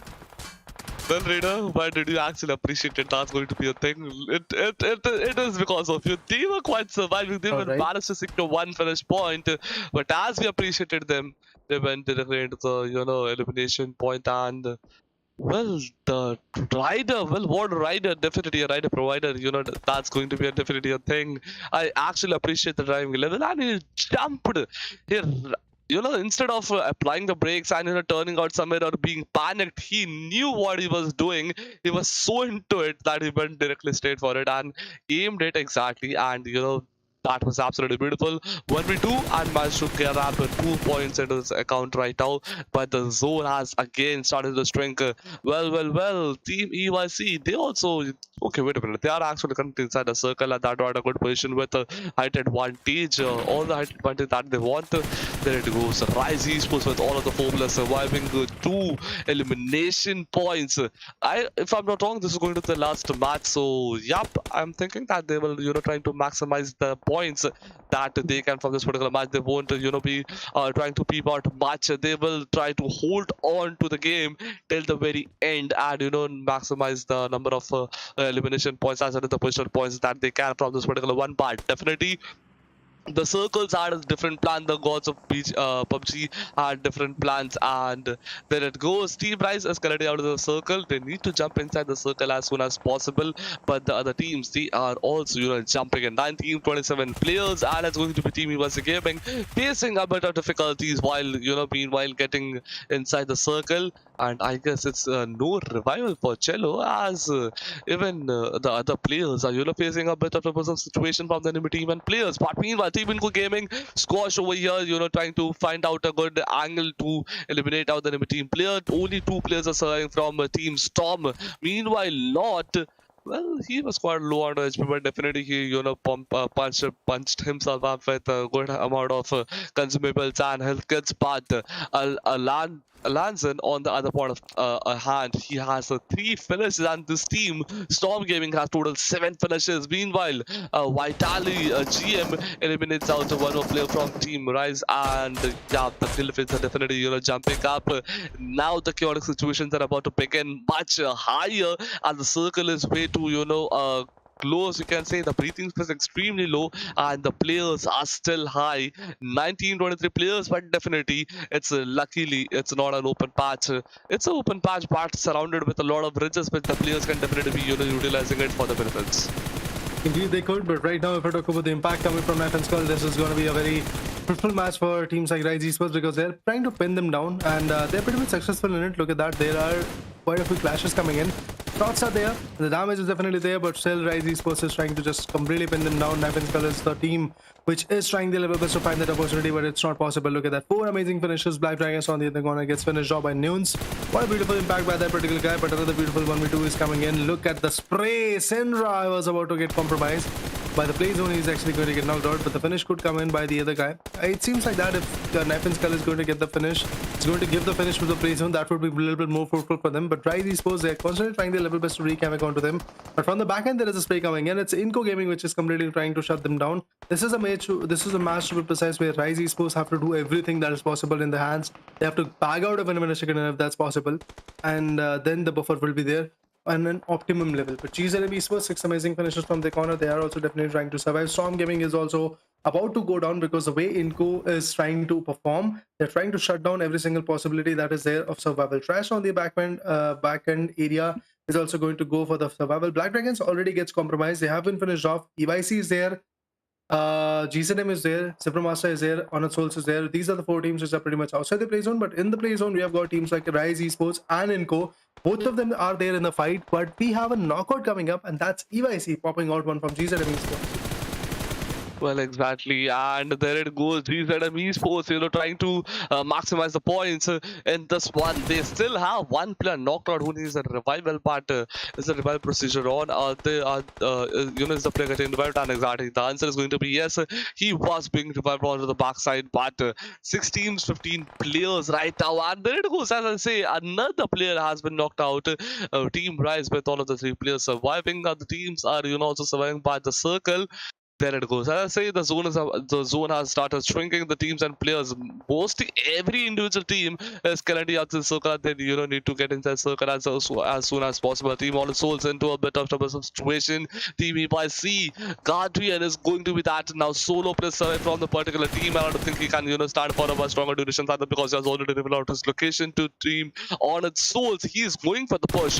He has spotted, but definitely he has been tagged out as well. His HP has been decreased substantially, but there it goes. He managed to secure one more finish, and team on its souls gets eliminated at hashtag 6.0 elimination points. But there it goes. Team GZM versus team Zebra Masters, and team Zebra Masters with just one player on his foot right now, coming up with the grenade. That's absolutely a lovely grenade. But team Rise punches in, comes in with a good card wrap up, and well, team Rise saw the opportunity, took it off, and with the awesome gameplay, manages to grab 5 finishers into their backpacks right now. That is going to be one hell of an impact created by Team Rise. And well, the teams have been eliminated. Last 3 teams, 8 players. I'm way too stunned and impressed by the gameplay that Team Rise, has put it out in this particular match. 8 kills and hashtag 3. That's definitely a lot of points, but definitely they need to grab more. And there it goes. Well. Team USC Gaming has been eliminated as well. Well, last 2 teams. That's a lot of well at the same point of time. But yeah, 2 team, 10 players, 4v3. What do you think, Raider? Does Team Rise Esports stand a chance to win against Team INCO Gaming, or it's going to be Team INCO who's going to grab the match? They definitely are going to give their 110% at this one because they are very close to having the championship in their favor. If they're able to get this win chicken dinner, I really doubt Influence Gaming will be able to compromise on that. And they have to actually build up a huge score, to be honest, because Rise Esports is already about to touch. If they are actually going to get eliminated right now, right here, due to some unforeseen circumstances, they are still going to get 14 points out of this particular matchup. And that would be absolutely amazing when it comes to the buffer that they have to actually compromise with. On the other corner, if they are able to secure the winner chicken dinner after eliminating the upfront 4 enemies, it would be absolutely amazing, because then they will be able to have a 22-pointer bomber. And that is actually going to give them the jump of 130 points in the leaderboard. And if that comes in, I really doubt Influence Gaming is going to perform exceptionally well and come up with some good blows, because then the buffer would be of at least 200 and sorry, not 200. I believe at least there would be a buffer of 27 points, 27 or 28 points. But for now, answering to your question, I believe yes, it is possible for Esports to come up with a winner chicken dinner. But as I said, I would actually go for Influence Gaming, which will come up in the next match. But for now, in this particular matchup, seems like that INCO could be the one which is going to have the advantage. Well, let's see what's going to be the situation and scenarios. It's just a matter of time that after a few minutes we will already be having the results right into our screens provided to us by the production team. But yep.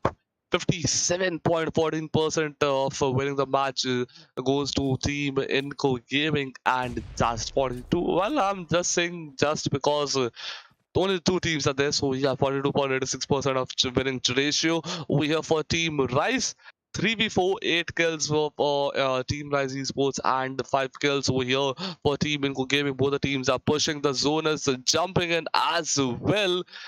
It's going to be one tough situation, but audience, what do you think? Which team is going to be the one, carrying out the winner chicken title in this particular match? Is it going to be Team Rise Esports?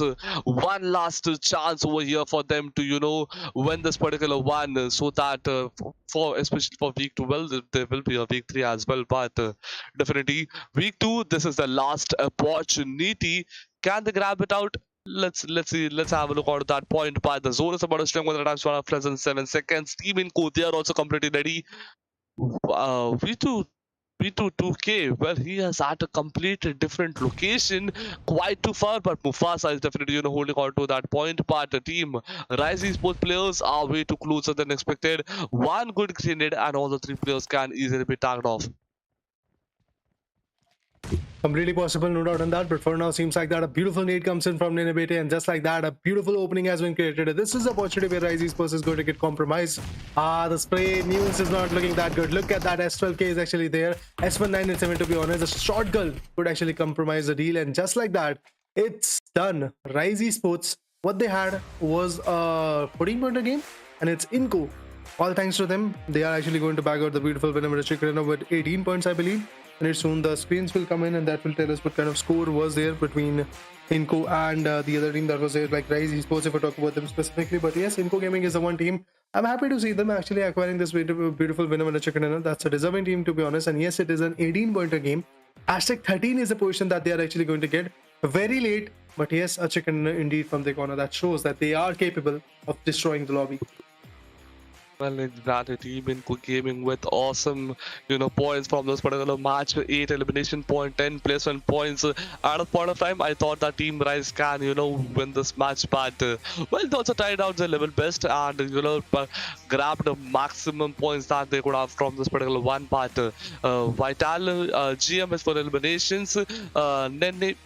Okay, Nanabete over here with 3 eliminations. Squash GM with 0 eliminations, and V2K over here with 1 single elimination. But definitely that's going to be an awesome gameplay over here via this particular team. And Team INCO Gaming just nailed this particular match. That was absolutely a beautiful one. And well, I guess, it's time for the 5th match. But before that, yeah, there are a few, match stats and summaries that we would need to, cover up, and we need to have a look into part. This match was awesome, a good one, and Team Rise Esports, well, all the 4 matches of today have been completely, been eliminated. But let's have a look on the teams to watch. Let's see what are the things that we need to, cover up, and it's going to be Team INCO Gaming with 5,678 meters of distance traveled, 9 smoke grenades, 9 fragments as well, and 0 airdrops looted. Talking about Team Rise, 7,646 meters is going to be the distance travel, 13 fragments, 15 smoke grenades. Team GZM with 14 fragments, 21 smoke grenades, and Team Zebra Busters with the least amount of travel distance, but you have a good amount of utilities is used. Talking about MVP is going to be Rise Dudes over here with 6 elimination, 895 is going to the damage, 17 utilities used, and 1 is going to be the assist provided by him to his teammates. Indeed, Rise Esports did a commendable job in terms of the finishes, but right now we're talking about the leaderboard. It is INCO Gaming, which is still going to be on top with 18 points in their favor. Rise Esports 14, GZM Esports 12, Zebramaster with 9 points, Storm Gaming with 8 points. And if I talk about EYC Gaming, well, what they have got is just 6 points in their favor. So this is the kind of stats we are talking about. Team Predators 4 points, Knife and Skull 4 points, Brazilian Killers with 3 points, Black Dragons with also, I guess, somewhere around 3 points in their favor. Pubg Esports, what they have got is just 2 points. Honored Souls have got 2 points. Corinthians with 1 point. Flamingo Esports with 1.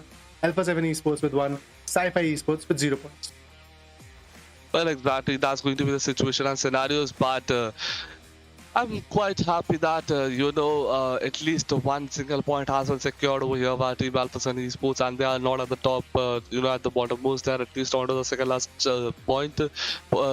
Start, but yeah, bad summary. Highest elimination, Rise Noons per 6. Highest damage again goes for Rise Noons per 94. And assist is going to be then a better over here with 4 eliminations. 4 assist. Highest healing done is going to be Frog 44 with 44 and 74. Our highest talk is going to be again Rise and Dunes over here with 4 dogs. So that's going to be quite impressive gameplay over here by Rise and Dunes. We're totally agreeing on that particular point, but if we talk about the match statistics, if we talk about that particular perspective, we have got 56 total eliminations. Total healings were 5,727 to 51 knockouts were there, 201 throwables were used, 2 airdrops were looted, 12 headshots, 9 rescues, and today's longest elimination, I believe, is definitely from GZM's Lucas. Although this is the individual match stats of week number 2, day number 3, match number 4 of Miramar, I believe. But now moving up the match stats, we are going to witness the thing we call overall ranking. And in that particular statistics, I believe we'll get to see what kind of buffer is there between Rise Esports and Influence Gaming. If there is a buffer, we'll talk about that as well. If there is not a buffer, we'll talk about that as well. But there is a buffer. Look at that beautiful buffer that has been created. 17 point of a buffer by Rise Esports is there. If Influence Gaming fortunately gets a chicken dinner in this game, they will be able to bag out a beautiful positioning at the first one, to be precise. But if XTEAM also gets a chicken dinner, they can snatch the second position from Influence Gaming and bag out the second one in their favor. Honored Souls, if they get a bit of a chicken, they will also go for the Influence Gaming's position. Even EYC can actually do that charming thing. Sci-Fi Esports, MANDRAKES Esports, Team Predators, they are looking a little bit more far away. They can actually go for the second position or the third one as well. Sci-Fi Esports have got 80, MANDRAKES have got 76, Team Predators have 67. Let's talk about the second page, from which we'll get to know 9th to the 16th position, I believe. Loops Esports, 65. GZM Esports 63, Zebramaster 55, Flamingo Esports 54, INCO Gaming 48, Corinthians 47, Black Dragons 42, Storm Gaming, I believe, 41 points from their corner as well. Let's talk about the last page, from which we'll get to see where Smoke and the other teams are surviving. But I'm happy to see Storm Gaming finally coming up to the second page. The last page of the leaderboard, well, it will showcase us from 17th to the 20th position. Rooting for that page as well, because Alpha 7 Esports, if I'm not wrong, is going to be still at the bottom with 4 points. Brazilian Killers 23, Smoke Esports 40, Knife and Skull has been pushed to the second page. That's amazing, to be precise, to watch out. And now, guys, all said and done, overall rankings are here. Everything is pretty much done. Everything is pretty much clear as a pixel. But now, I guess we just have to wait for the next one to get started. Well, exactly. The next match is about, it will start way too quite early. I'm assuming that, but yeah, but definitely that's going to be a thing, to be looking around. The 5th match of today will be starting in a moment of time, and we are jumping back around to the casters. But yeah, audience, if you haven't, make sure to, if you haven't liked the stream, make sure to like the stream. But we'll be right back after a short break with the last match of today.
Alright guys, after 14 matches, after 2 good days, after the third one is going to end, we'll get to see who is the champion, guys. But for that, we have to wait for one more match, for just 30 more minutes, I believe, and after that, we'll get to witness who is the champion, because the match is about to start. The last one, to be precise, the map will be ERANGEL, if I'm not wrong. Let's talk about the map schedule first of all, which will tell us what kind of impact is going to be there at that angle. And look at that. Quick recap for you guys. 24-pointer game coming from MANDRAKES Esports in the first match of the day. Then it was XTEAM with 17-pointer bomber in the MIRAMAR. Then in ERANGEL, once again, it was Loops Esports, but decided to actually outperform every other team with 20-pointer game. INCO with 18-pointer game in the map of Miramar. And now finally, to sum up the whole event, or should I say whole week, to be honest, the event is still there. Week number 3 is gonna be there from 24th or 23rd, depending on the dates. If you want to get the confirmed date to be precise, go ahead and follow the Instagram handle of Ruthless Esports, that is esports.ruthless. Then you will actually get to know what kind of updates are there at that point. But look at that, not even going to go for the maps and stuff like that. We are actually directly going to move on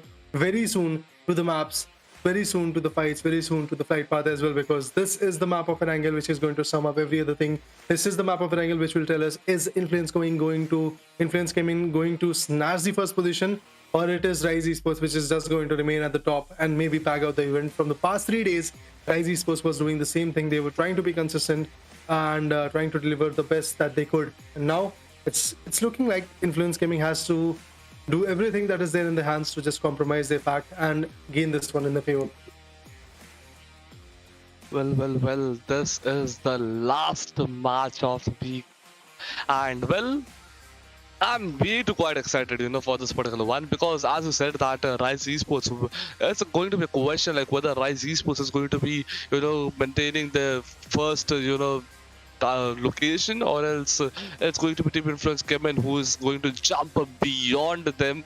And well, even a single point lead is a single point lead, and that position of #1 will be removed. The title of #1 will be removed from Team Rise, and it will be given out to Team Influence CHEMIN. So let's see what's going to be the situation and scenarios.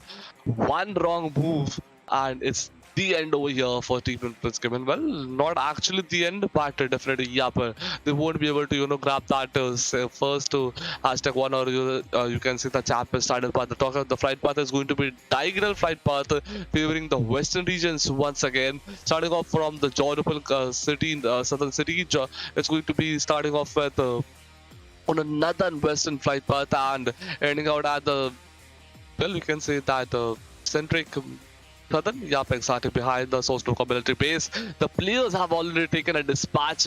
Mostly every team is, jumping out at the eastern side of the flight path compared to the western side path. It's going to be INFC, yep, exactly. Well, they are going to be the team that is going to be Team Influence CHEMIN, jumping, well, on the left-hand side of the flight path. So where are they about to jump? Query, Primorsk, I have no idea, or else they are prioritizing the, smaller compounds part. Yep, Miyazaki is going to be a fight for multiple teams.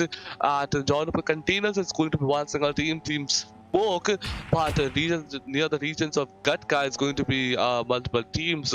But onto the military base side, and just look at that radar. Even Team Sci-Fi was about to land there, but as soon as they saw the circle, they definitely, are chaining up the mines. They are coming back to the main islands. Oh, indeed they are. But apart from that, let's talk about Loops Esports at this point. The way they are actually trying to rotate in the military-based region, that could be amazing. GM Esports in a single US, that close top US to be precise, they're trying their level best to rotate and gain a beautiful location from which they can fight back. Influence CHEMIN, look at them. They're also trying to be a little bit more on the passive approach. That end could be finished off by Brazilian Killers if he goes a little bit more closer to them. But I guess at this point, every other team just wants to survive. INCO Gaming, after the previous winner chicken dinner, in this match they're also there present. Even Honored Souls is also there. Even XTEAM, I believe, would be there in the lobby. I would have to actually just witness where they are, if they are in the lobby as well. But before that, there is a spray. Yes, it is. XTEAM is surviving. They are trying to wreak havoc on Flamengo, trying to dish out the damage. Yes, one good guy, that's GC God, if I'm not wrong, is way too lit. Oh, the knockout is there. But with the M16, what? That is amazing, to be precise. Well, exactly. The shot with the M16, that's just a next level of gameplay by XTEAM, and it's going to be the first blood as well. So first blood is going to be from XTEAM, and Renan initiating the kills, for his team with a beautiful start indeed, a beautiful one indeed. But definitely it's not looking like a good sign either, and good sign over here for the opposite team in the regions of Gatka. Okay, wait a minute. His location has not been spotted. Oh, that is way too close. If he would have, slowed down his vehicle any further, definitely the enemy team player, might have got a chance to eliminate out. But it's going to be from Brazilian Killers. It's going to be Daiki from Team Brazilian Killers, who, is trying to just hold on to his location, not trying to, eliminate out, not trying to, reveal out where he is. Just simply holding on so that his location doesn't get revealed off. But I guess there can be okay, wait a minute, his teammates have already jumped in, so definitely it's going to be situation and scenarios where the players might be into a bit of troublesome situations, and that's going to be a lot of surprise over for Pereira. Okay, this is going to be a bit tricky one. West team is going to win in the regions of Benka. Is it going to be Team Stormer? Is it going to be Team? Multiple players from both the teams have been knocked off. It's a 1v1 situation. 3 players knocked from this team, so goes for 3 players knocked from the other team. It's either Godzi or it's not.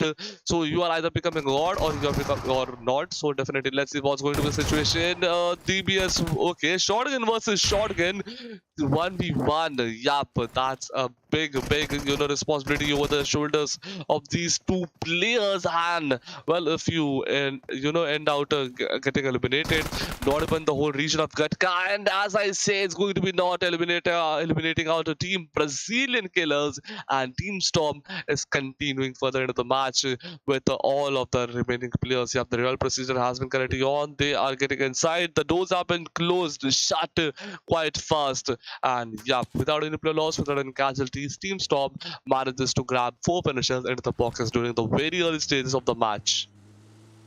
Well, that's amazing to be precise, but the way the games are changing, the way the fights are coming in, I believe they very soon, I guess, a change of the pace or a change of the game could be coming in. But before that, yes, Knife and Skull having the Rozak advantage, there is nobody to actually clash them, nobody to chase them out of this particular vicinity or maybe question them why they are here, why what they are actually doing and stuff like that.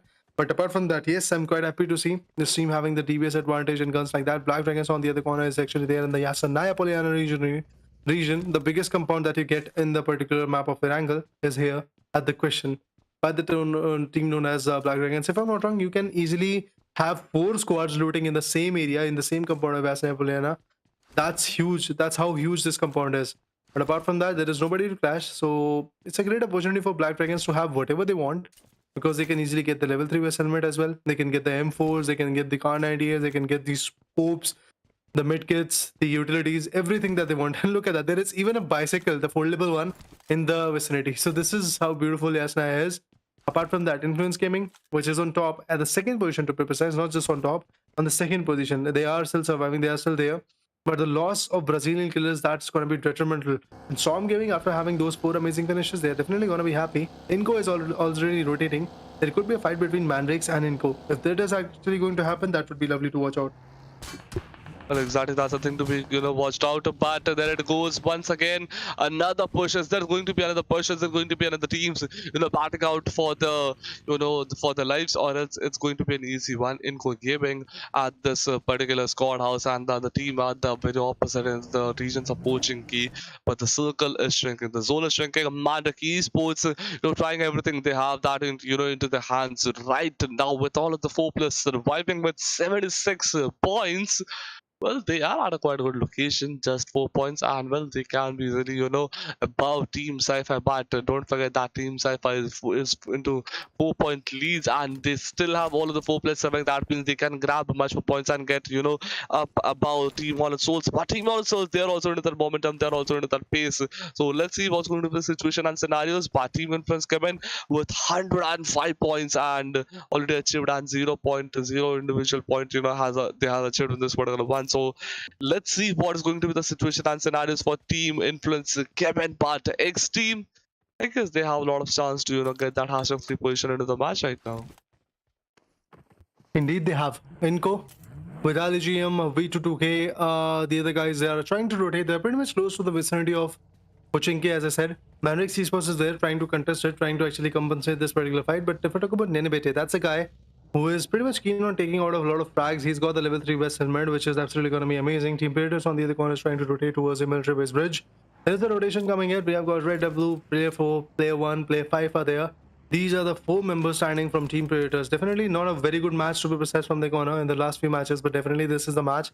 But they have to do everything that is possible in their hands so that they can bag out the last amount of points, the least amount of points, to be honest, that is possible from their corner. So one last effort, one last fight in this week number 2 for the team known as Predators and all the other teams which are there in the lobby, to be honest. But eventually Brazilian Killers went out way too early. They are actually becoming the biggest loss of this particular matchup, and Storm Gaming beautiful pick out that they did was absolutely amazing. But X, from Team X, there are 2 members which have already rotated, but their other 2 members are finally decided to rotate right now. The zone damage is going to be there, but seems like that Loop Esports is going to get contested by Team Predators while they are trying to rotate into the particular play zone.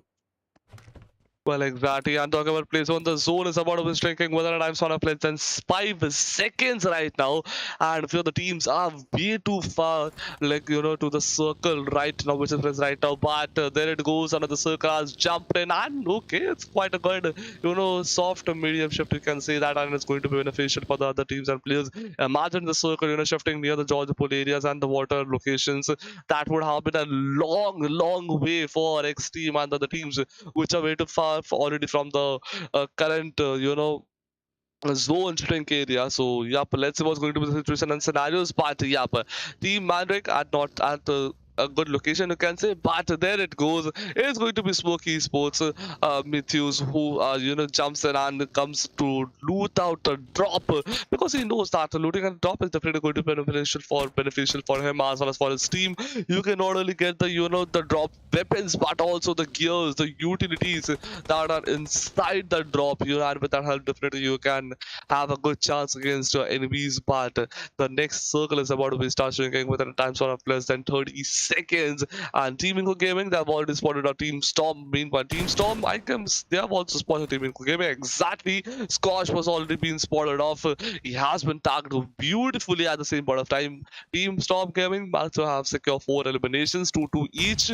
But Team INCO Gaming, well, talk about Team INCO Gaming, they have not managed to grab a single point in this particular match. So let's see what happens. Is this a sign for them to grab more points, or else is this a sign for them to head to the home and to the best directly?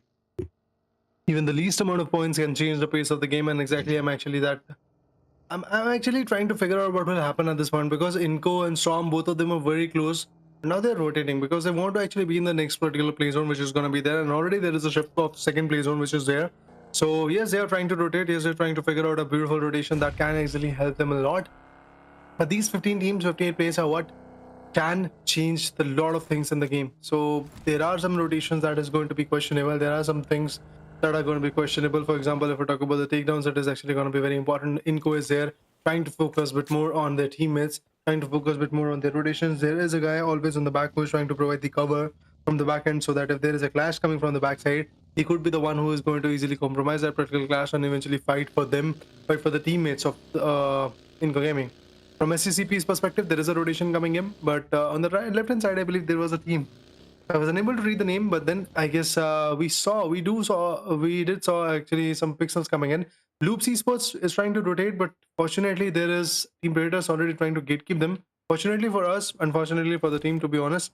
But bad killers, Killerzada, Cyril, Rike, Talent. These are the 4 members that are trying to loot the school vicinity, and apart from that, the school apartments is also on the question. Flamingo Esports is also going to be in the close quarters. There could be a fight between Black Dragons and Flamingo Esports, although I believe out of these 2 teams, Black Dragons could be the one team which always wanted to fall back whenever the fight is, because they know the survival goal is going to be way more strong. And apart from that, look at that. There is a gatekeep situation. X-Team's last member standing that is going to be Renan is also trying to reach out to the particular circle. He will be successful in it, but we are still waiting on what will happen with Loops Esports and Dream Predators outside the particular play zone. Well, exactly. The circle is about to shrink within a... Okay, there it goes, the circle. And well, there it is. The circle has favored the regions of quite the outer portions of Gatka, and a lot of open patches as well as a ruins area is inside the circle. Definitely a bit of ups and downs near there, but well, Team Influence is inside the circle, so I think you would be quite happy as the team is inside the circle, and Somewhat nearby is going to be Team INCO, Team Storm, Team MANDRAKES is also trying to get inside the team. On its souls, they are getting inside the zone via the poaching key area. Team Flamingo Esports as a team sci-fi, they're also getting inside. But Team Influence coming, they're going at a good look, different bit of area. They're opting out for a good different compounds right now. But Team Mandrake at okay, well, they are inside the circle, so that's definitely going to be a good sign over here for them. But the teams which are not definitely need to jump in a circle, because the zone is about to start shrinking within a time span of less than 3 seconds. And as I say, the zone shrinking has already begun off. Restricting the play area, the warning has already popped onto the screen. The players need to be ready and at a good location, or else once the zone starts shrinking, and if you are not at a good location, you are going to be the one getting eliminated at the very first. So yeah, the good location is definitely going to going to take you at a lot of places. But meanwhile, Team Flamingo Esports with the two of the players surviving, Team Stop Gaming right at the back, and it's going to be Team Influence coming at the front. But MANDRAKES Esports versus Team Knife and Skull going at this particular area. It's an important fight for both of the teams. Knife and Skull is definitely trying their level best to compensate the fight, but there is MANDRAKES Esports, which is just completely trying to shut them down. Apart from that, from the back end, I believe there is another beautiful team that is known as Flamingo Esports, which is pretty much close to the fight. They can actually come up with some good shots, but in order to do so, they have to be vigilant about the rotations, about the third parties that could come up against them. So it's a big fight. 15 teams, 57 players are surviving. And as we remember, the takedown of Brazilian colors by Storm Gaming, that means already there is a loss of one team out of the lobby. But the remaining 15 teams, they have to put up the show. They have to put up everything that is possible in their favor. 3 zones have already been compromised, I believe. They are pretty much close to getting compromised. And this is the moment where I guess all the other teams should actually rake up some good points. Meanwhile, talking about Team Predators, they're also trying to rotate. Remember, guys, they were trying to gatekeep Loop Esports, but finally they have given up that particular perspective. XTEAM on the other corner is actually having a frag that is coming from Reynolds' corner. And there we go, the trade fire coming from Loop Esports. Cardos in was like, why were you gatekeeping us? But from the other corner, player 5 also finds one. And that's a beautiful knockout indeed. Black Dragons is also trying to survive. Oh, the knockouts, oh, the takedowns. Wow, that was amazing by player 4. A beautiful shot indeed coming from the DBS. On the back end, Ayla also is in a very open space. And yes, the knockout is there. Highly intoxicated fight, to be precise, for Team Loop Esports, because the zone is actually getting them down. Apart from that, there is a pressure from the enemy as well. I really doubt that there is going to be a survival for Loop Esports at this point, because if the trade fire is going to be there, Influence Gaming is going to be the one team which wanted to have the advantage out of it, and it seems like that Influence Gaming is pretty much keen on having that particular advantage. There was a buffer of 17 points, if I'm not wrong, between the top 2 teams, so definitely having that buffer compromise is going to be the big deal for them. But there is a spray, there is a takedown. Influence Gaming is having the only squad house that is in the center, or should I say only house where which is in the center of the particular play zone. But there is a nade for INCO, and INCO is getting compromised as well. Well, exactly. Last 15 teams and 53 players are remaining. Multiple players are knocked out, and once the last player from the team gets eliminated, it's going to be the end over here for multiple teams and multiple players. The number of alive remaining players is going to decrease, drastically. But definitely the teams and players are reviving rather than pushing. So that's not like a good sign over here for the audience and for us, because we want to get to know the champions of week 2 as early as possible. But Team INCO, they have been eliminated as a 15 with one elimination. Team MANDRAKES Esports jumping on to Team Knife and Skull, but there it goes. 2 players have been knocked off. 1 player from Team Knife and Skull has been knocked. It's either do or die situation over here for Team MANDRAKES Esports, but Team Loop Esports has been eliminated. Hashtag 14 with the 0 elimination points. The grenades are coming into the action, and okay, wait a minute, it's going to be the team which pushes. It's going to be Team MANDRAKES Esports getting eliminated, and hashtag 13 with 0 elimination points. And at like within fraction of seconds, the number of remaining players went from 54 to directly 38. That's a massive jump down over here. But yeah, still, but the players are getting knocked off. Team Storm is now almost on the verge of elimination right now. A fight is heading, the fight is coming up at somewhere different locations, but definitely Team Storm don't stand a good chance against them. Talking about Team SCP, 3 of the players are remaining. Only 1 player has been completely eliminated. Team Predators, they are also getting involved, getting themselves involved into the battle with along with Team GZM. But Team X or X team at a good safer position. They don't need to worry about anything else, for at least for now. Even a single point can change the pace of the game, and exactly that is what is happening. Look at that, Prata comes up with a beautiful lead, and now he's going to actually take 1 or 2 down, if it is possible for him. But Storm Gaming on the other corner, Ellenson has a loss. Oh, the whole team has been shut down. That's sad to watch out. Imperator was finally able to successfully take them down. Team X, to be precise, is having the 4 finishes, and apart from that, look at the number of knockouts that they're trying to actually come up with. Wow, that's an amazing game indeed. Team Predators, Team X, and GZ, and these are the 3 teams which are stuck in a circle, which are trying to take the fight with each other. But 4 finishes for Knife and Skull. They're trying to actually just move forward, gain some good points. Influence Gaming is also pretty much keen on having the winner chicken in their favor, although they have to survive a bit more because the number of finishes that is coming from multiple corners is not there with them. They are unable to have the advantage of this particular perspective, but it seems like that the zone shift is something which is going to make them very soon, because the 4 zone is going to get compromised. And I would like to ask our production partners to just showcase us where the next zone is going to be there. But before that, Black Dragons is the one team which is actually going to pop up one more out, and GZM Esports is finally shut down. Team Predators on the other corner is also there. Honored Souls definitely doing their level best to survive at this point, but look at that, the next play zone shrinking is actually going to be there, and there we go. We'll get to see which side of the play zone is going to get favored. It could be with Influence Gaming, it could be with XTEAM, it could be Honored Souls, which is going to get the advantage. And yes, it is teams like Knife and Skull and Honored Souls which are going to get the advantage out of this particular play zone. That's an interesting play zone coming in. All the teams have to rotate as fast as they can, and apart from the rotation, they have to hold some beautiful vicinities or beautiful ridges from which they can fight back. Sci-Fi Esports on the other corner is another beautiful team which was quite aggressive when it comes to their instances, when it comes to their fights and stuff like that. But remember, guys, this is the final match. This is the one last chance for all the other teams which are still surviving. The 10 teams which are surviving in the game, this is the final call out for them. This is the final chance where they can actually bag out some good points. But having the higher advantage, or height advantage to be precise, is the one goal that Influence Gaming is pretty much keen on. Could be possible. Papa Kill on the other corner finds 1 from Team Predators. Flamingo Esports is also there with 3 finishes. Yes, there are players popping it out. Yes, there are players which are trying to change the pace of the game. But still, I'm pretty much skeptical to see what will happen as an end game. What will be the result of the end game? Shots are there. Papa Kill and the other players are having 6 amazing finishes. Igor, who has been finished off, also had 2 amazing finishes. But there is some other team which is trying to take over fight, beat Influence Gaming as well. Kawasaki trying his level best to come up with some good shots. On the other corner, there is another team that is going to be Brazilian. Oh, that's SCCP, which is now at a question. Black Dragons also gets eliminated. SCCP's last member standing is also there. A nade goes in his face. This could end up the story, but there is a rebate shot coming in. But before that, there is a spray which is going to be there. And with that, 6 amazing finishes also comes in, but SCCP finally gets finished off by Team Knife and Skull with some beautiful shots of S12K and M416 as well. Apart from the back end, we have got Sci-Fi Esports trying to wreak havoc on the team which we know as Influence Gaming. And one good guy from Influence Gaming is already at a loss, but the other one, Law to be precise, is actually going to find one. And just like that, it seems like that Influence Gaming will be able to wipe out the team known as Sci-Fi Esports.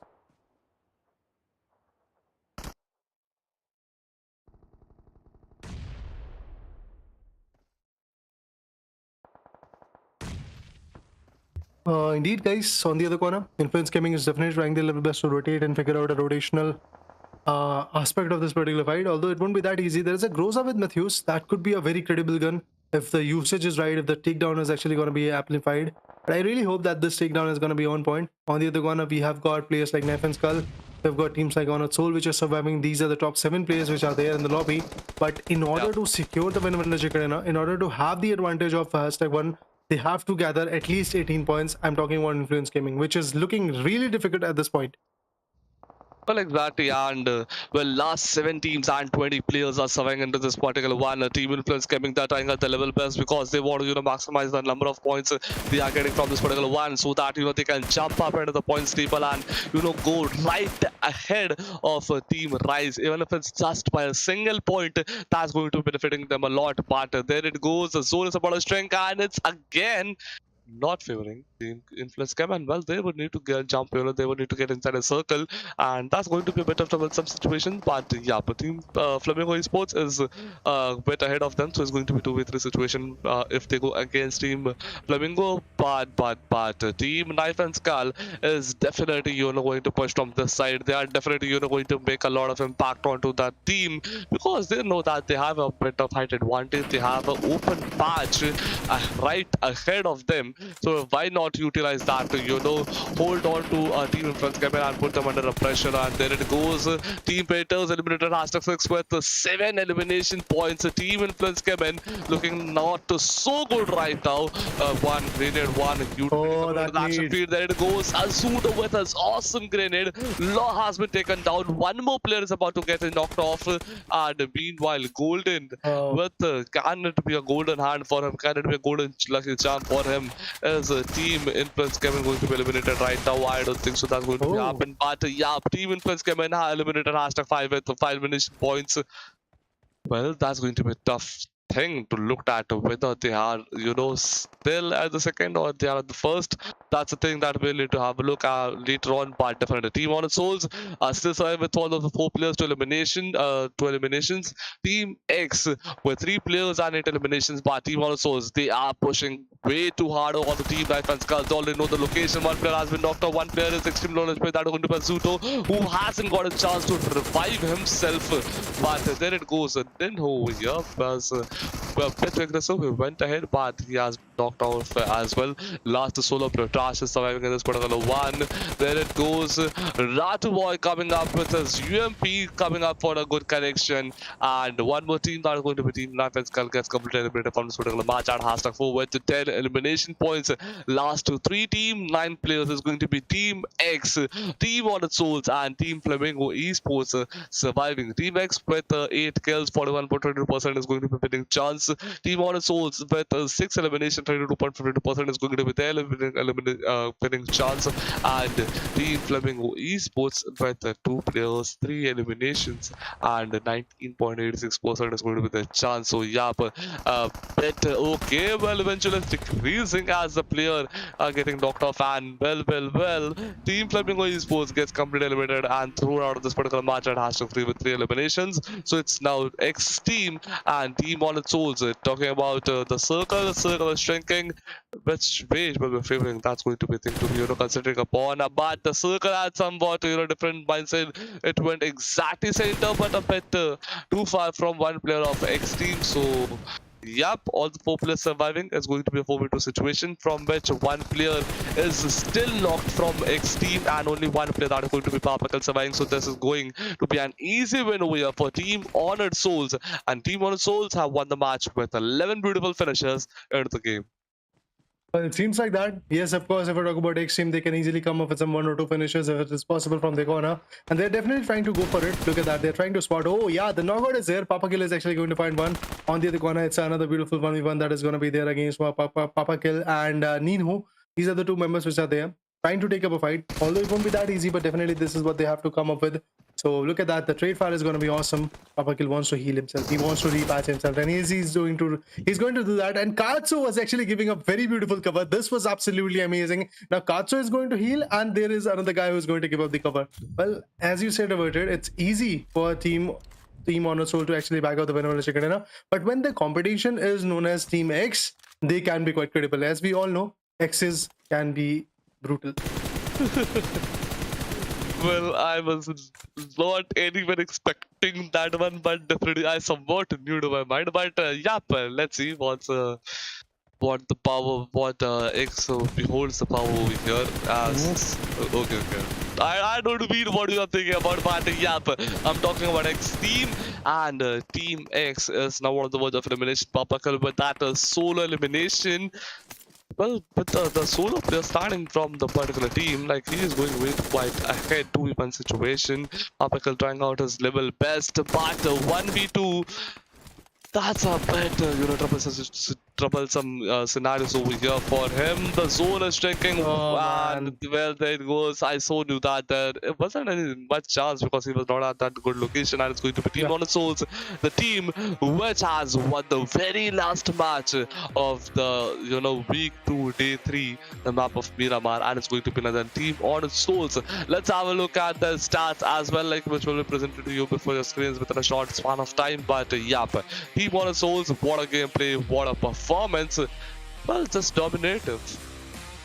I would definitely like to add on that, yes, even though Team X was unable to secure that preliminary chicken dinner, they were quite on point, to be honest. With the 2-man power, they were able to dish out damage to 3 players. But now, if I talk about the winner chicken dinner, that's winner chicken dinner team. That's specifically going to be the players like Boy, who had 7 finishes, 2 coming from Rafina's corner, 1 from Nino's corner, 1 from Sartosin's corner. That comes up to a grand total of 11 finishes, I believe, and that's a 21-pointer game for this particular team. So a huge comeback indeed by Honor Souls in the game. A little bit late, but definitely this is what they are going to get in this particular match. I really hope that they are actually going to bring a lot more to the table. But guys, remember, all the 15 matches that were supposed to happen in the week number 2 are now done and dusted.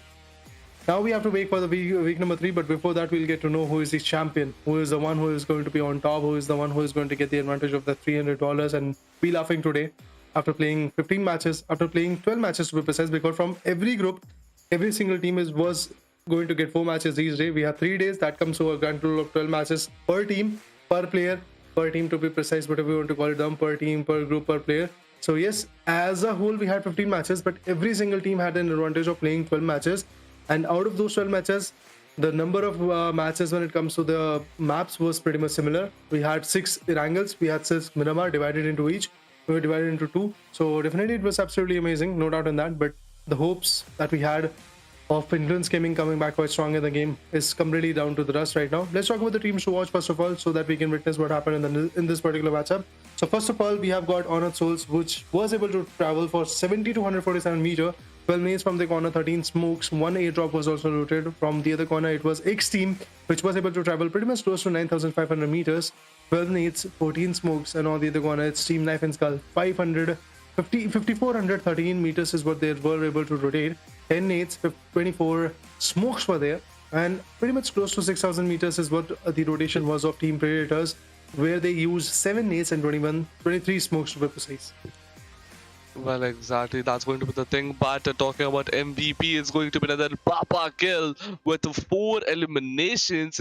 803 is going to be the damage. Total utilities or throwables utilized is going to be 12 by the solo single player and 2 assists for the team. So that's going to be an awesome gameplay whereby X-Team Papa kill. And well, this guy from the day one is, actually rocking out the gameplay, into a segment and definitely, pushing up his team a lot. But moving forward, definitely we will be having a look at the info screens as well. We'll be having a look at match ranking, I was about to say. So yeah, Team Honor Souls at the very top, at #1 with 21 total points. XTEAM at second with 16 total points. Team Knife and Skull at #3 with 14. On third is going to be Team Predators with 9, and #5 is going to be Influence Gaming with 8. Flamingo Esports with 8. Storm Gaming with 5. Smoky Esports with 4. ZZM Esports with 2. Sci-Fi Esports with 2. INCO Gaming with 1. Black Dragons with 1. And the remaining Brazilian Killers, Loop Esports, MANDRAKES Esports, and Corinthians with 0 points each individually. But yeah, this was the match ranking. Yep, according to the last match, not the overall ranking. So yeah, we'll be having a look at the overall ranking as well. But yeah, according to the match ranking, Team Honor Souls are the top most, at #1, 21 points. But match summary, Souls. That boy over here with highest 7 elimination are going to be 7. Highest damage is going to be Papa K 103. Soul Rafina over here with the highest assist that are going to be 4. Highest stealing done is going to be player 1 from Team Predator with 611, and highest knock is again going to be that boy over here with the 6 knocks. So yeah, that's going to be a massive number of things over here by this one solo player. But yeah, patch stats 59 were the total eliminations, 9,511 were the total healings, total knockouts were 60, 259 were the total throwables utilized, 2 were the airdrops looted by the teams and players, total were the 7 headshots that were taken and knocked out to the players, but the 16 were the only rescues given out to the other players. Talking on the longest elimination distance is going to be 348 via Team Influence Gaming players law. Influence Gaming's law definitely did a job in this particular matchup, but when it comes to the MVP, it is going to be Rises Nunes. 30 eliminations from his corner, damage of 5,812. Total average survival time is going to be 19 minutes and 44 seconds. That was absolutely amazing. So Rafina on the other corner, backshot 3 eliminations.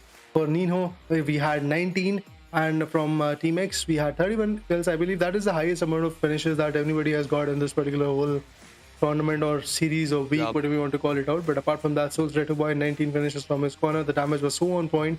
IG Adrian, that means the guy coming from EYC Gaming, was there with 13 elimination. Sci-Fi's Lorenzen had 18. Influence CHEMIN, Kawasaki had 18 eliminations as well.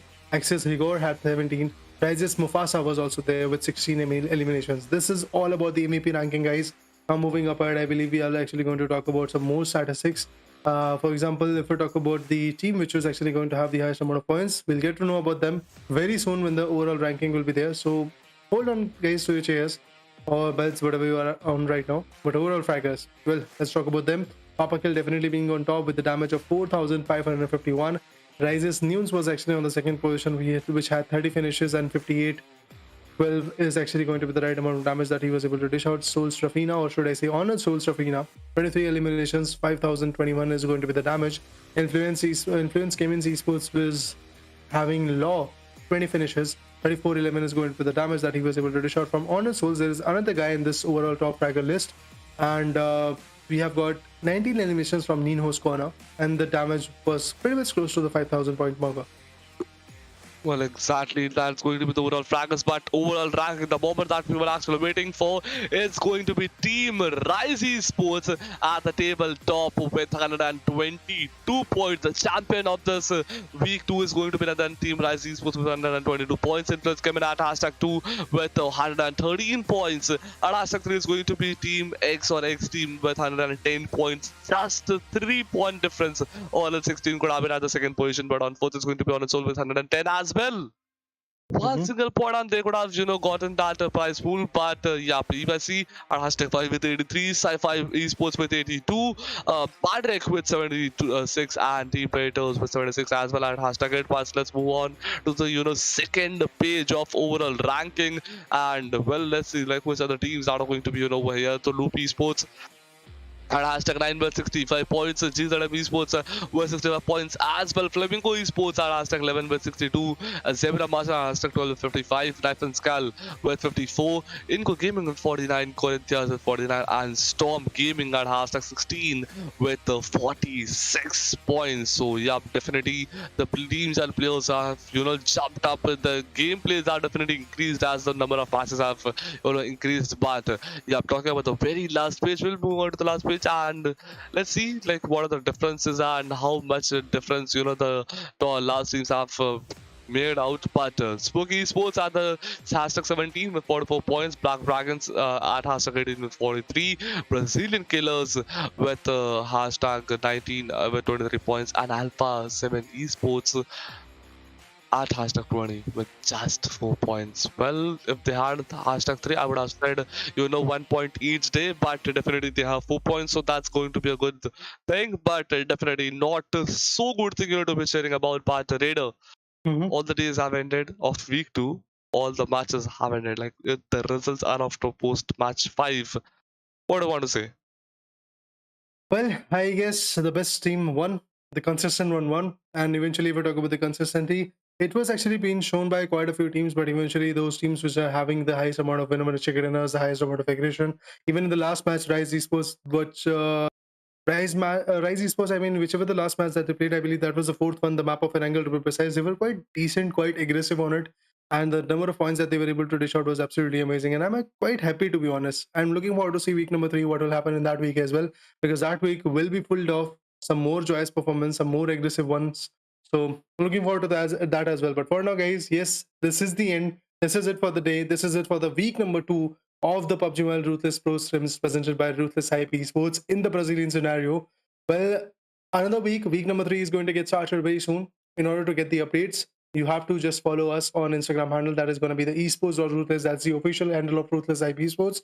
On that Instagram handle, either in story or in post, you will get to know everything that is there to be updated with. Apart from that, if we talk about the particular Discord channel, the link is going to be in the description. Our moderators are also going to be there presenting you with the links and stuff. You can actually go ahead and join the channel so that you can get every single update, and you can talk with the moderators if you have any doubts and stuff like that. But yes, guys, that's it for the day. That's it for the event for now. We will be back on the week number 3. Apart from that, make sure to actually watch and subscribe to the channel as well. If you want to see more action of PUBG Mobile, remember, guys, there is South Asian action already going on. So you can actually witness that as well with some beautiful South Asian teams as well. But apart from that, guys, that's it for the day. My name is Raider. Along with me, it was Averted. Averted, if you have any last words to say for this event, go on with it.